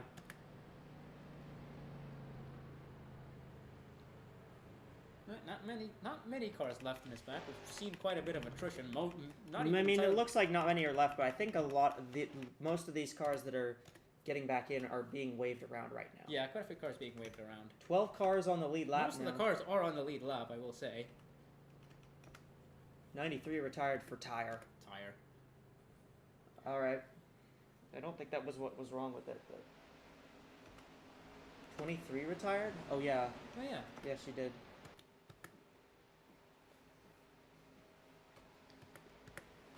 Okay, lights are out on the pace car, so we're gonna go green this lap. Rugatino, Yiria, Stoneman, and Jetta Yatica, the top 5. Tollerone, Ajarsaraj, Byrne, Davison, and Garnston, the top 10. Green flag back out, racing underway. Whoop, couple cars hitting. Contact, contact, contact. 72 We're in good, the we're apron, good, no we're good. good. We're good. And Rugatino out front now. Top 3 pulling away. Great just a jump little on the bit. great jump on that stop for Rugatino, and these girls are all on equal tires. We're gonna be very tight on fuel, but I think they all should be able to make it. Yeah, it's not going to be a sprint per se, but it will be it's going to be a long run to the end at least.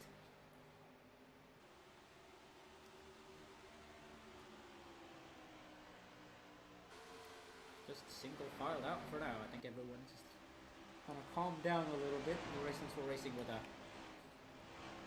kind of just racing to the end here. Yeah. I mean, Rugatino was super fast on the last run, but also she was on a different tire cycle.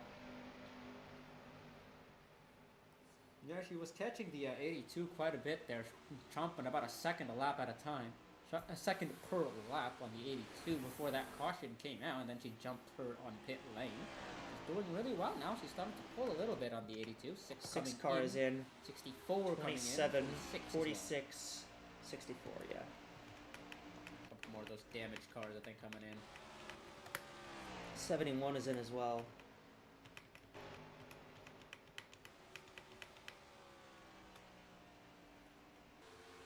So yeah, let's see. I think we have I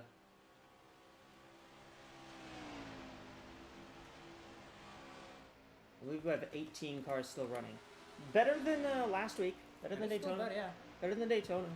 I mean, that isn't exactly a high bar, but it is better than Daytona. But Rugatino, I mean, that 96 has been very fast all race, and she showed it when she got up front with that speed she had earlier, and she's showing it once again now.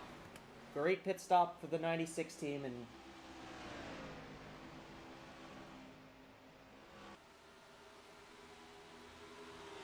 we got a battle back here. That's 4th at stake between Njeta and Tollerone.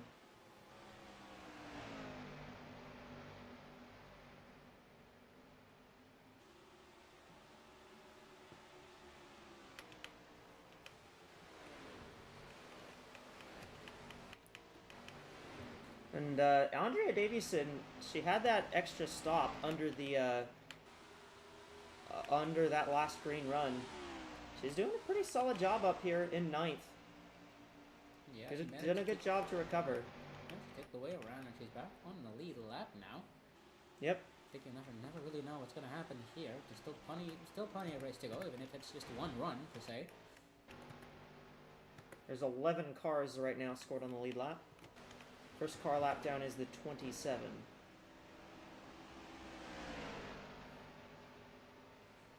Six is continuing to pat that gap out a little bit, over 1 1/3 second now ahead of the 82 of Furia. Yeah. 96 continuing her strong pace here, even after the cycle of stops. Yeah. We haven't really gotten to see Rugatino at the end of one of these races. In the class, she crashed out very early after just 5 laps. And in the 500, she ended up 19th, involved in one of the many accidents that plagued that race. But Angeli Rugatino now out front by quite a bit. Considerable margin. 10 of Stoneman once again trying to go for spots in the inside lane. I mean, this track is definitely an outside lane track, but we've seen that if you can hook that inside lane up, You're really good, and the 10's doing just that right now.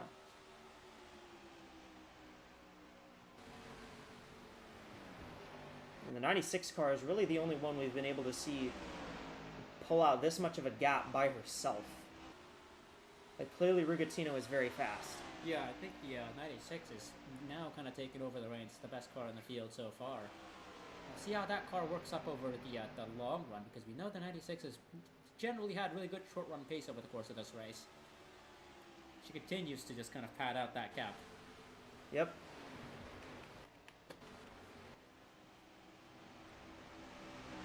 Battle here between Yatika and Ajarsaraj for the 6th position. Oh, This is a bit of a messy one here. they caught a bit of a mess. Yeah, they caught the 71 in a bit of a weird spot. Mid-corner, and the 10 gonna get hurt by that, I think.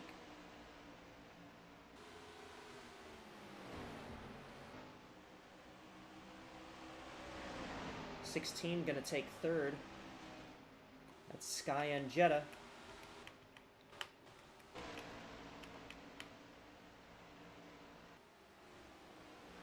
And here she goes up the outside for 3rd. Here goes Gotta look clear Stoneman at the trying to line. take 3rd, but and Jetta was actually managed to stay out. Here comes Tolo clear. into the inside. Stoneman try to block. Stoneman's looking down here. She'll want to cut off the 15's line there. Josh Raj looking to the outside.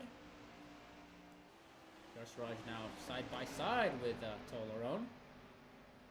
Yeah, and I think that 98 might get there. Might yeah, get there. She was a little big bit run. sloppy on the exit. Should have. If she can get the inside, if she can get the entry there working, she does. She'll Yeah. get the pass. Ajarsaraj is into the Immediately she top looks to the 5. inside of Stoneman, trying to get another position. Looking to enter top 4 now. Not going to be able to do that, though. Not quite. 10 yeah, car got a great run. 10's gonna cut her off. Three there's and a a half 96 pulled out seconds. another, yeah. 6 car has a system. fuel That's another- system issue. That's another issue on the 6 car. McJasmina.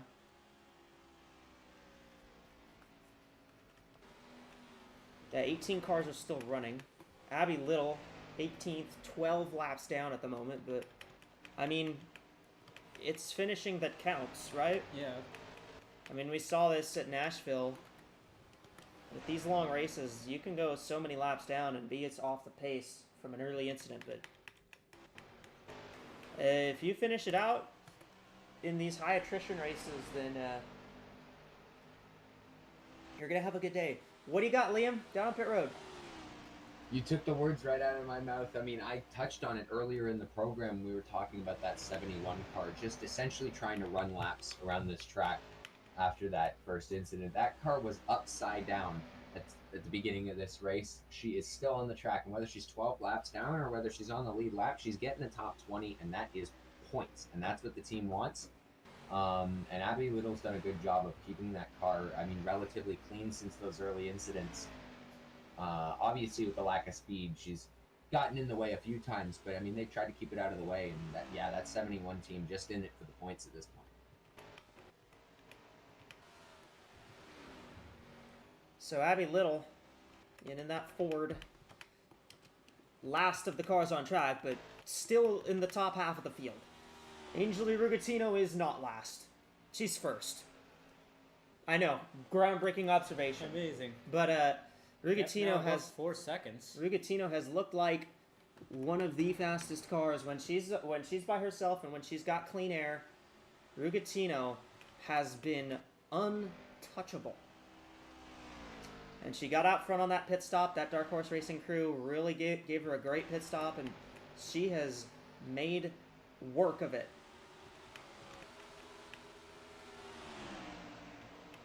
Tolaron actually kind of stuck the inside lane there.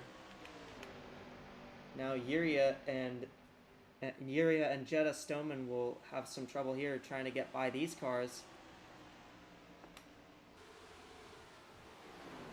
Tolaron still has the NordVPN fastest lap.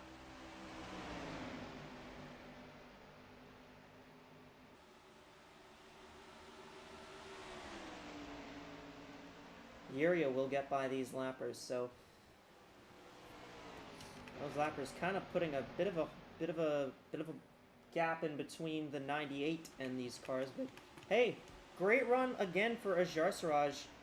Again, remember, she's never had really any stock car or oval racing experience before she came here to AWSCO. Ran solidly in the class. She won the pole. She had the fastest time in time trials. Ran pretty solid in the 500, and she's running top 5 here right now. So Yeah, nice little surprise package here. The 98th pulled off, but very good. she forgot she finished top 10 at the 500, even though she got involved in a wreck. But like, that was pretty much the whole field at the 500. Total So. to her outside, looking to grab that 5th place spot. Yatsuko use that exit. Total will use that exit to take the position. Yatsuko is just gonna stop the 98 now. Right on her bumper. 96 continues to pull away. She's got something that the rest of the field just doesn't have right now. Yeah, 5.5 seconds out front now is Rigatino, and I mean, she came to race. It's very, very clear here. I do wonder what the fuel situation is on that 96 car, because she's running a lot faster than everyone. Scroll up. Where's the 96 at? Okay, everyone took 2 cans of fuel. Everyone took 2 cans of fuel. Where's the 96? There she is. Yeah, She no. took 80, it says 85. 275 plus 85. 360. Just enough. Just barely to the good. Just enough. On paper, just enough. We'll On see if paper, it's- just enough, but we will see if she actually has enough, because Yeah. she's really very clearly pushing it, and I wonder if these cars back here are saving. potentially Maybe that they're might trying be to the lay case. back and save fuel. Let the 96 run her stuff, run her stuff out. But I wonder if maybe also the 96 is what her strategy is try and run as hard as you can, and then try and make that last stop as quick as possible. This line of cars here. All these guys all bottled up behind the 31.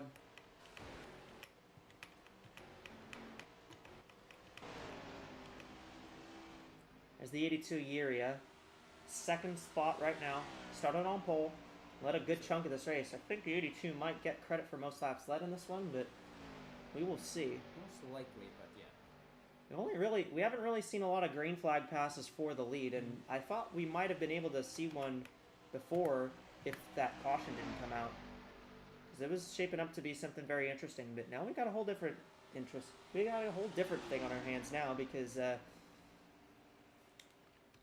once again, we're talking fuel mileage. Yeah. I mean, this is like the third time I think this is like the third time this season we've talked about fuel mileage, because both of the Continental races had we were very close on fuel, and now this one, you know, the caution comes out just at the end of that cycle, and Yeah, pretty much. just at the edge of the fuel window, and again, I mean,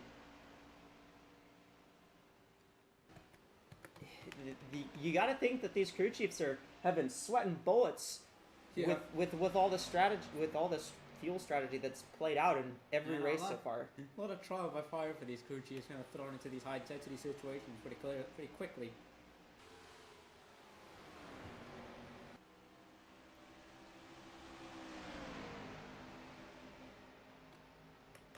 So this group second, third, fourth. Then there's Tolaron in fifth. Ajar sixth. Yatka is seventh. Carly Byrne again. She's had a very good recovery. She's in ninth right now. Not exactly the fastest car on track, but she's run pretty solidly.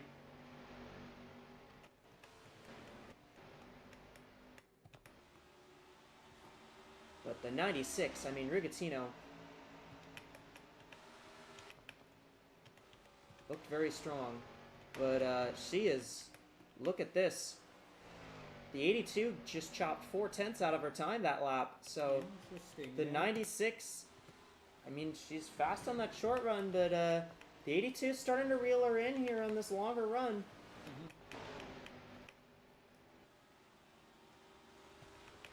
But these cars are going to have to negotiate this lap traffic.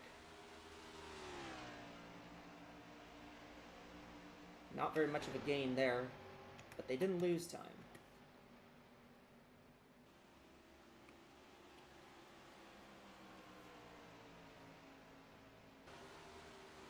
Again, once again, next week, and by next week I mean like this during the midweek because I'm trying to get back on schedule. It's the Continental Series at Nazareth. We're going up further north in Pennsylvania. If you guys like the cold at Nashville, it's going to be cold again at Nazareth. Ah, yes, I love cold.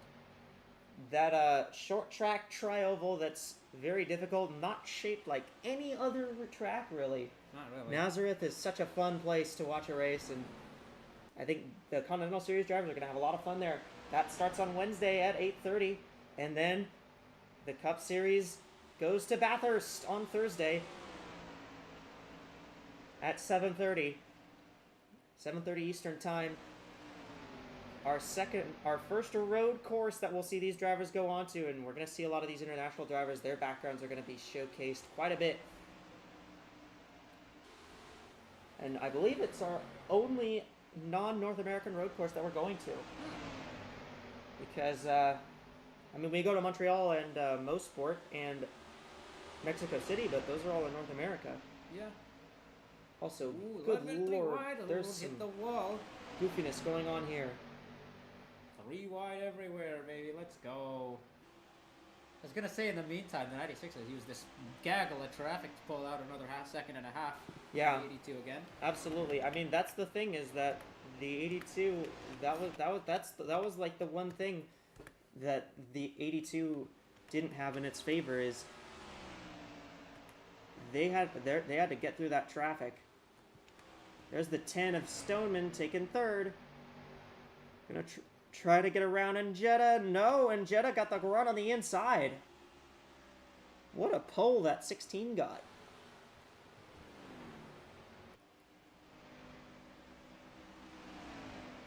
Continuous good work by the 16, you know. 16 hasn't been the best car in any particular point of the race, but she's basically been in that top 5 for the entire second half here. 96 starting to pull again. Yeah, that gap is starting to become very big now. It's up to 7 seconds. They have not seen anyone really pull out a gap like this all race until now, so. Yeah, pretty much. Rugazzino out front. Uria in second, but way back in second. And Jetta, Stoneman, Yatica, the top 5. And it's Tolerone, Ajarsaraj, Wandayo, Byrne, and Parkings scored as the top 10.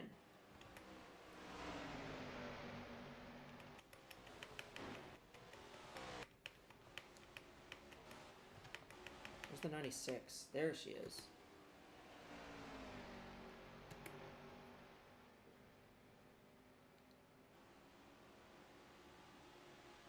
Once again, it's just, I mean, this is gonna be tight on. I think this is gonna be tight on fuel. Yeah, definitely.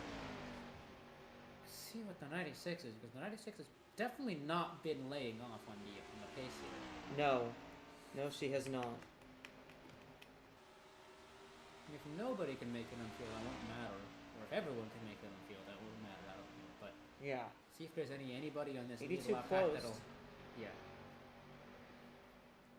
82 did drive the lap time, did drive the gap down there a little bit. It is Rugazzino. Driver from she's a late model racer from Colorado. Her story is very high pitched and cheery, and just all around one of everyone else's favorite drivers just to have around. She's one that everyone likes to have around, and running at this Dark Horse Racing team that has a lot of experience in other series. And we talked about this in some preseason events that they had been getting help from a certain couple of brothers who run for that team in other series. I was gonna say the sight of a 96 Ford Mustang in another series gives a lot of drivers the chills. I think. Yeah, Thankfully, it's not a Smith driving that car. Yeah, nor does it have green on the black as well. Yeah, it's black and orange. I mean, they do have a Smith driving for them. Yeah, It's there just is, yeah. it's Isabella Smith. Also, here comes Angetta. Look at the 16. She's gonna get up to second. Yep, really good She run by just the Southwest she car. went up to the top side and just drove right by. But Yanniga did not get out of her way.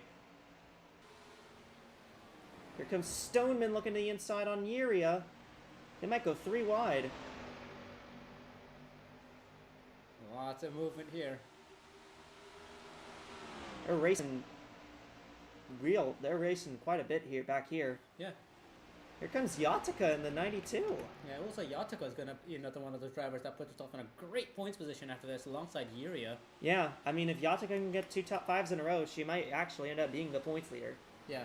Although Yuria, Although actually, probably gonna have the Yuria, bonus points to well, Yuria has the bonus points, but also Yuria is up here in 3rd, so. yeah. He has 3rd and bonus points. I think she'll probably be still doing that. But hey, still a bit of race to go. Quite a those bit, positions yes. may change still. They're having a tough time getting around the 46. So that's what's hurting them right now. The 16 couldn't get around on the outside and couldn't get around on the inside either. Yep. Now they She's don't gonna know try what to working do. on the Now outside. Yuri is going to go up top. With help from the 10 maybe? No. Never mind. The 10 looked 3 wide middle, but she thought better of it. Yeah. Tried to send it 3-1, but I think that ended up hurting everybody. That's gonna really help the 82 unless she hits the wall. 82 got the wall. The 16 dove to the apron and not. Taking evasive action. That was very sloppy from everyone there. Liam, what you got on pit road? I checked in with the 96 team with about 25 laps left in this race now, and they're watching. They're in a comfortable position. They're watching the rest of this pack, and I mean, they're liking what they're seeing. They're seeing them fighting each other for second, and that's allowing the 96 to just sort of coast ahead now to a 9-second gap. Fuel definitely still a concern, but as long as they can keep that gap, I think that sort of 2-lap cushion they've built up is going to be enough to take them to the win. Yeah, All I right. must say these cars aren't exactly. If these guys are saving fuel, they're doing a pretty bad job at it. They're all fighting each other. For They're all position. fighting each other for position now, yeah, and that's letting the 96 get out even further. Here comes Stoneman up top. Not gonna get that one though. Here comes a Jarsaraj on the 98. Yeah, I think everyone's been able to use the inside line now. Jarsaraj with help from Angetta in the 16. 15's gonna look to the inside of Angetta. You know what here. would really stir things up? A late race caution. Another caution, yeah, another caution would completely shake things up here. Well said, as I said in the previous show, it just takes one slip up here. Yeah. Not much room to wiggle around. Seen a couple cars get away with making some goofs. But sometimes in a pack like this, there's not much room to hide. Yeah. Watch Yatica up here on the top side. Gonna try and get by it. Didn't try and make a 2-for-1 here. Have to go with a bit of time, but she's gonna run out of that pretty quickly. 10 Has to come seconds down now pretty between quickly. the 96 and 82. Yeah, there was a window to come down ahead of the 16, but I don't think she was right at that. She didn't time it quite right. 10 car is gonna use the inside here. Gonna use the inside again. Yep, up to I mean, again, we're 11.5 seeing seconds. the inside is a lot more workable now. Yeah, there's definitely the advantage has shifted a little bit more to the inside, I think. Especially we're seeing more cars run the inside together, which I think is really helping.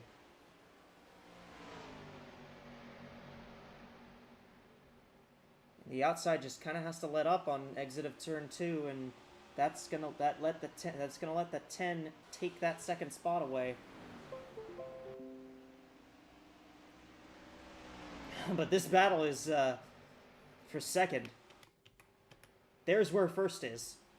Yep, just Way about out there. A little bit ahead, huh? There's Angeli Rugatino. If I'm Rugatino, I want to take this easy because these cars keep fighting each other, and Yeah, at this point, she might be able to coast it to the end if she does run out of fuel with a couple to go.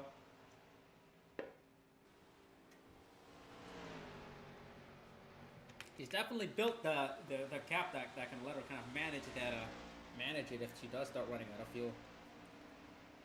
Ten's As long as she starting can to cut make it to into it a the little bit. finish line, I think she's good. Yeah, she's Even gotta- if she has to coast there. She's gotta make it to the end though. Yeah, that's the thing is, she's gotta make it to the end. Yeah. Even if it's like Alex Rossi in the 2016 Indy 500, it's on complete fumes and clutch and coasting the way. She has the gap to do it this time, I think.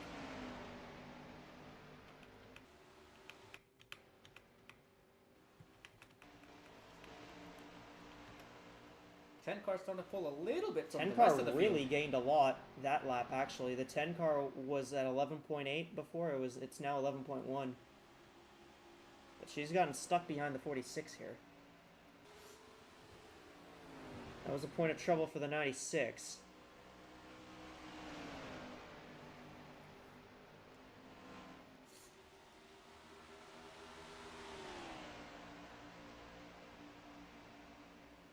.3.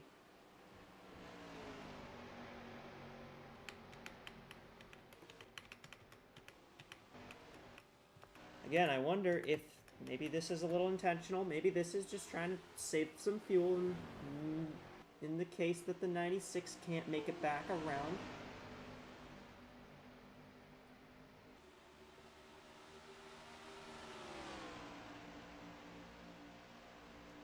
Only losing about 3/10. But, that's still a fair bit.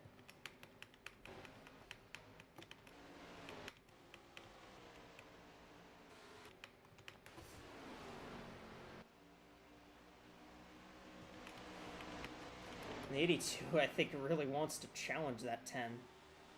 Mm-hmm.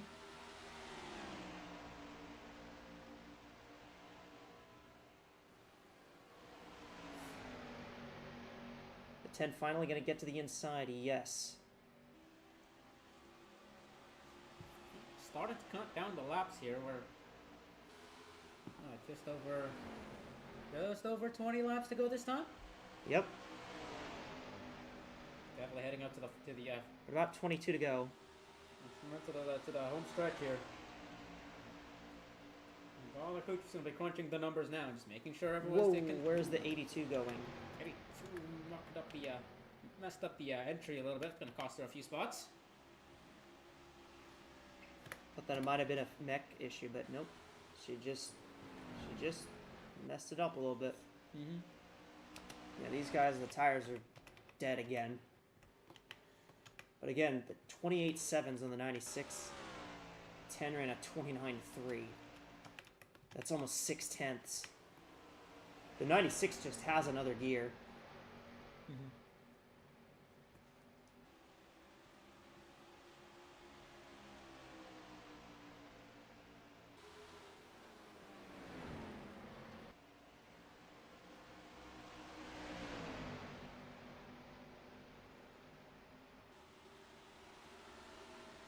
Oh, 98! Ooh, engine Engine issue on a Jarcerage.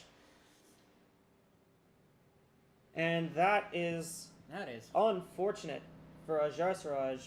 Terrible luck for that 98 team. She's been running really well. But yeah, to have an engine go like that with so few laps to go, that's gotta be really unfortunate for her. 271, so they might be able to finish this one out. She's gonna be able to wheel it in. See if she can. We'll see if they can fix it. Considering they do have plenty of time. I mean, there's a lot of cars. There's cars plenty of laps down. So even if she does take a few laps to fix it, She'll probably still finish in the top 15. 15, yeah. She can get that thing fixed up. That car comes down pit road, and 82 is really starting to lose some ground now. Yeah. And Jetta's up to third. Stoneman is second. And Toleron was looking on Uria for fourth. But Looking around, just climb back up to the top 5 in the Napa on the Honda Accord here. Yeah, 98 still on pit road. Just kind of getting a look at that now. 96 with a nearly 14-second lead. yeah, you know, Rigatino's just out there a little bit. Yeah, been an excellent one. Excellent one for Ligatino here. They've just nailed that car's setup. Yeah, Whether here or in the not she late can stages. finish the race is another story, though. Yeah, whether or not she has enough fuel to make it to the end. That's the big question. Audie Stoneman seems perfectly content in second. Yeah, I think she's just kind of waiting it out, seeing what the 96 does here. I don't think it's entirely realistic to be catching the 96 on track unless she has like mech failure of some sort. But Yeah. 98. I don't think the 98 managed to get back out. No, she did. There Oh she no, is. she is. She just came There back she out. is. There we go. There's the Still 98. running. She is 2 down. not many laps out. She just needs to finish it. She'll be fine.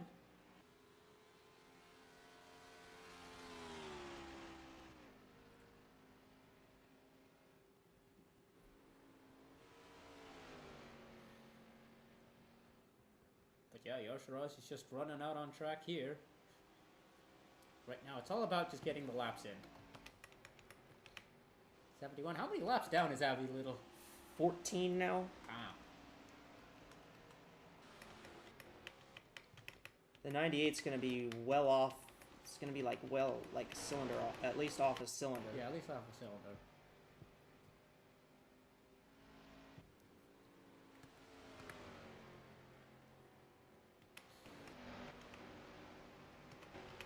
Oh, there's your leader. There's Yeah, just running Rugatino. by herself. I mean, just kind of chilling right now.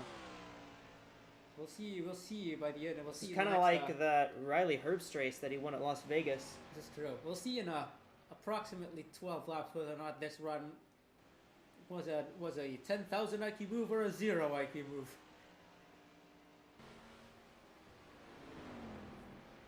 Definitely fuel in the question. Fuel runs in the question here. We'll see if they're able to make it, of course. But so far, so good on the 96.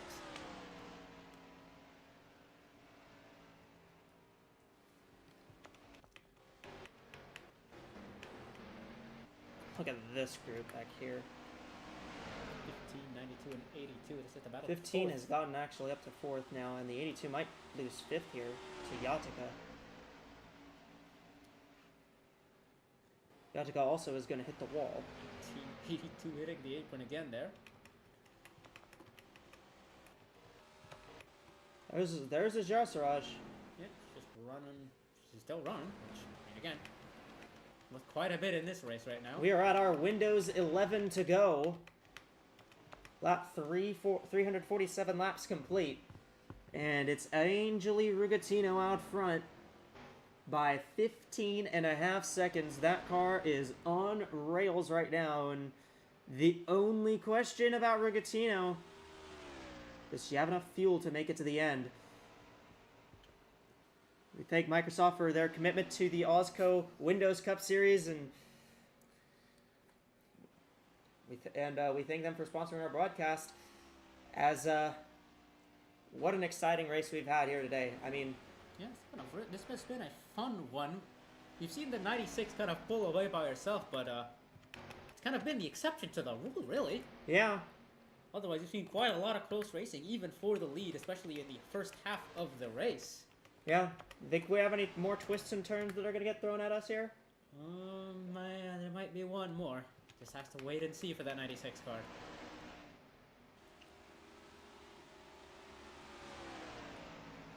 The 98 is not entirely on Not pace particularly engine-wise, fast, yeah. but you'll see that the 98 will probably be pretty solid cornering. Oh yeah, they've probably got some fresh tires on that. Might as well put some fresh tires on it. Get some sort of advantage on track. Because everyone else is going to be absolutely coasting it to the end. Now, they didn't even put fresh tires on it. I know, huh? Actually, they put fuel in there. No, No, that's interesting. Maybe they are good on fuel after all. I think they might think they're good.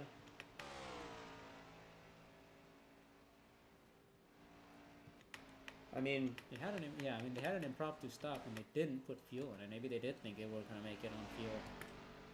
That's interesting. And I think another reason why they didn't put fuel in it because they went multiple laps down. That is so also true. They Yeah, don't have to they run as shaved, many laps. they knew they were going to shave a few laps off their total race anyways. That's probably a good point. Starting lap 353 now. 6 laps to go for Angeli Rugatino. The question remains to see if she has enough fuel, but That's the main question. Is Yatsuka's taken third now? Yatsuka's up to third. There's Tolerone Following up to fourth. in Jetta's fourth, moved down and to Jetta's fifth. fifth. Yuria's in sixth. Mondayo seventh. It's Byrne in eighth. Davison ninth, and Parking's in 10th. And Here's those are your cycle 10 back to your leader, yeah. Those are your 10 cars that are on the lead lap.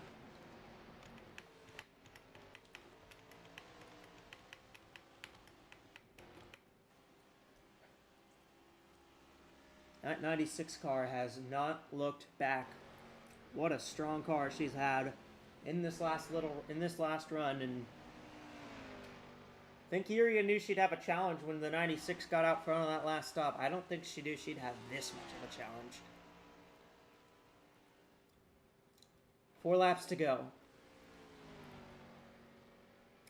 And the tires have absolutely cooked out now.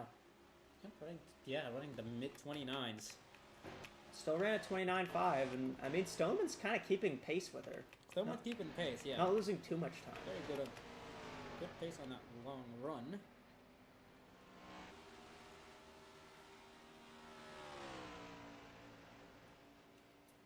But I mean, it's all Rogatino now. Yep, so the race is in her hands. Yeah, and we're a bit too late to restart the race if there's a caution. So If there's a caution, everyone can probably just coast it to the end now. yeah, Keep an eye on that 96. just remember we did have a Still yellow staying up at for the. another lap. We had a yellow on the last lap of the Continental race yesterday. So Yes, we did. 9. Coming in. Interesting. Byrne could not Byrne's make the it. only one so far who can't make it. 2 to go. Ooh, this will be interesting. We'll see if anybody else can make. If anybody else isn't going to be able to make it. 96 looks fine. Doesn't look like she's intending to come in. White flag. White flag. 1 lap to go. He's committed. Rogatino's committed to finishing this one out on track. She's come by 8. 72's got a damage 0. That won't matter.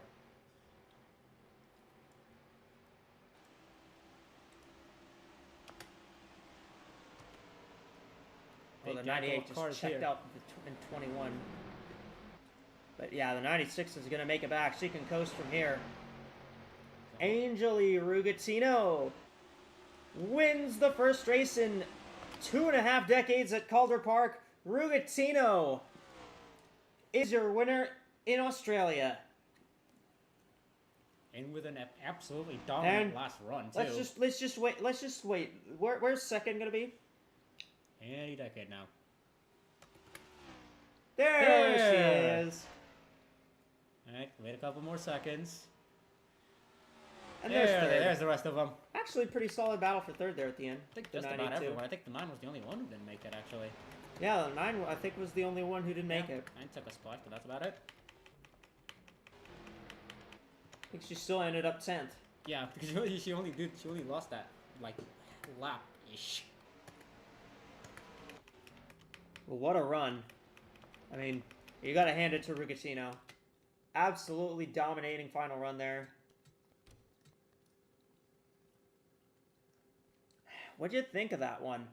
That was I mean- interesting. We had a lot. There's a long run strategy for these teams. Was very interesting to say the least. Especially in that second half where we had the big divergence in terms of strategy. We saw Iria take that massive lead on the rest of the field, and then similarly with Rugatino just pulling away at the end. Things definitely kind of.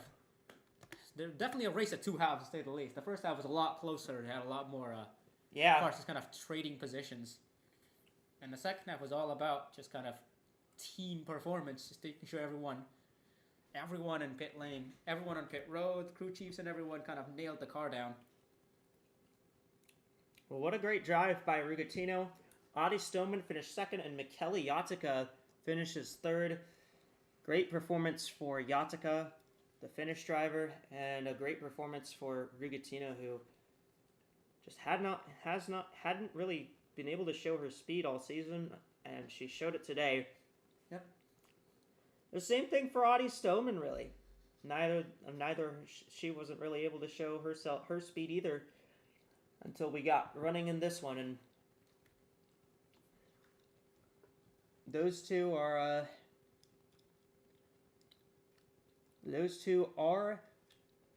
on the podium along with Yatica. All right, well, I'm gonna toss it to you and Liam for the post-race show, and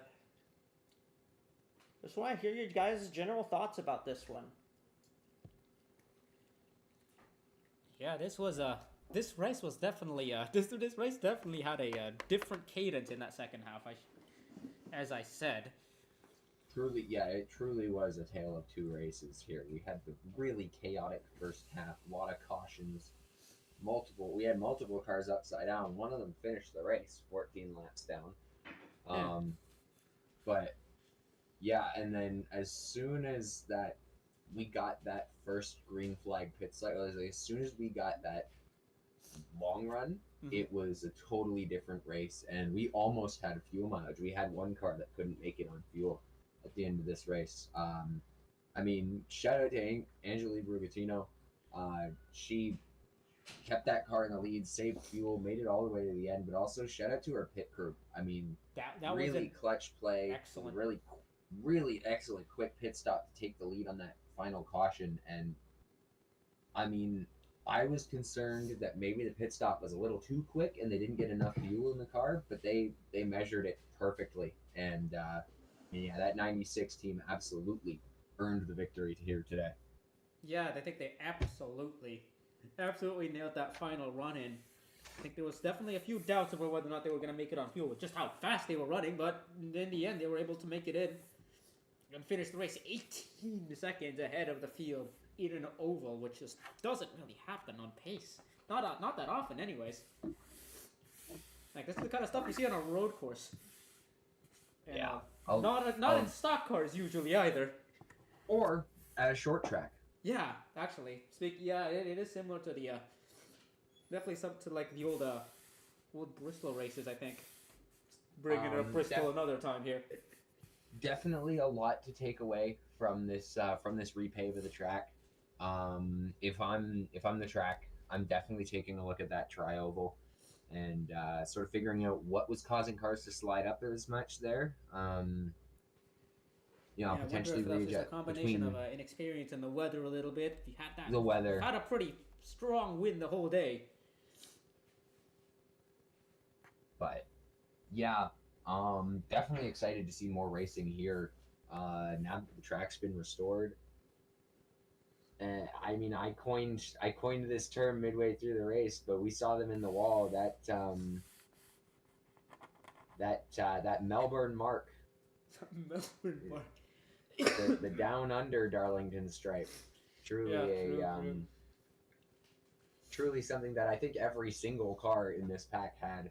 The 96 came home with scrapes on the door. It was not a clean race per se for anybody, but we had more cars finishing than we had at Daytona. Like, I think 9 more cars. We almost had half the field finish this race. Yeah, so I'd consider it a success. I think this race was also one of mechanical attrition as well, I think, just as much as it is from accidents.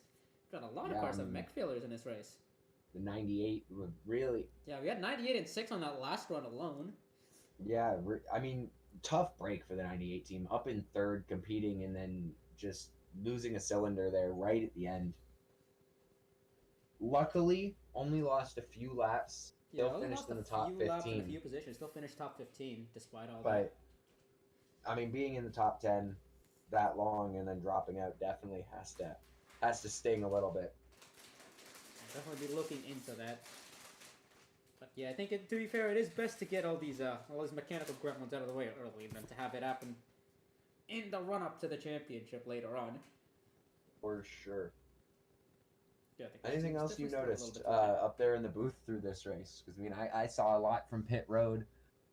I wanna touch on what you saw from up there. from up here, just looking at the racing, it was really interesting to see how the different lines kind of came in and out over time. We saw a lot of top line racing at the beginning of the race. Of course, you only saw one or two cars able to use that inside as a passing vector, but over time, as I think as the drivers got more comfortable with the cars on the long run, we started to see that inside line work a little better. We saw some more cars jumping in together and using that kind of push to help pass on the inside more and more. And I think we saw the track turn more into a multi-groove track by the end, which I think was a really interesting track evolution.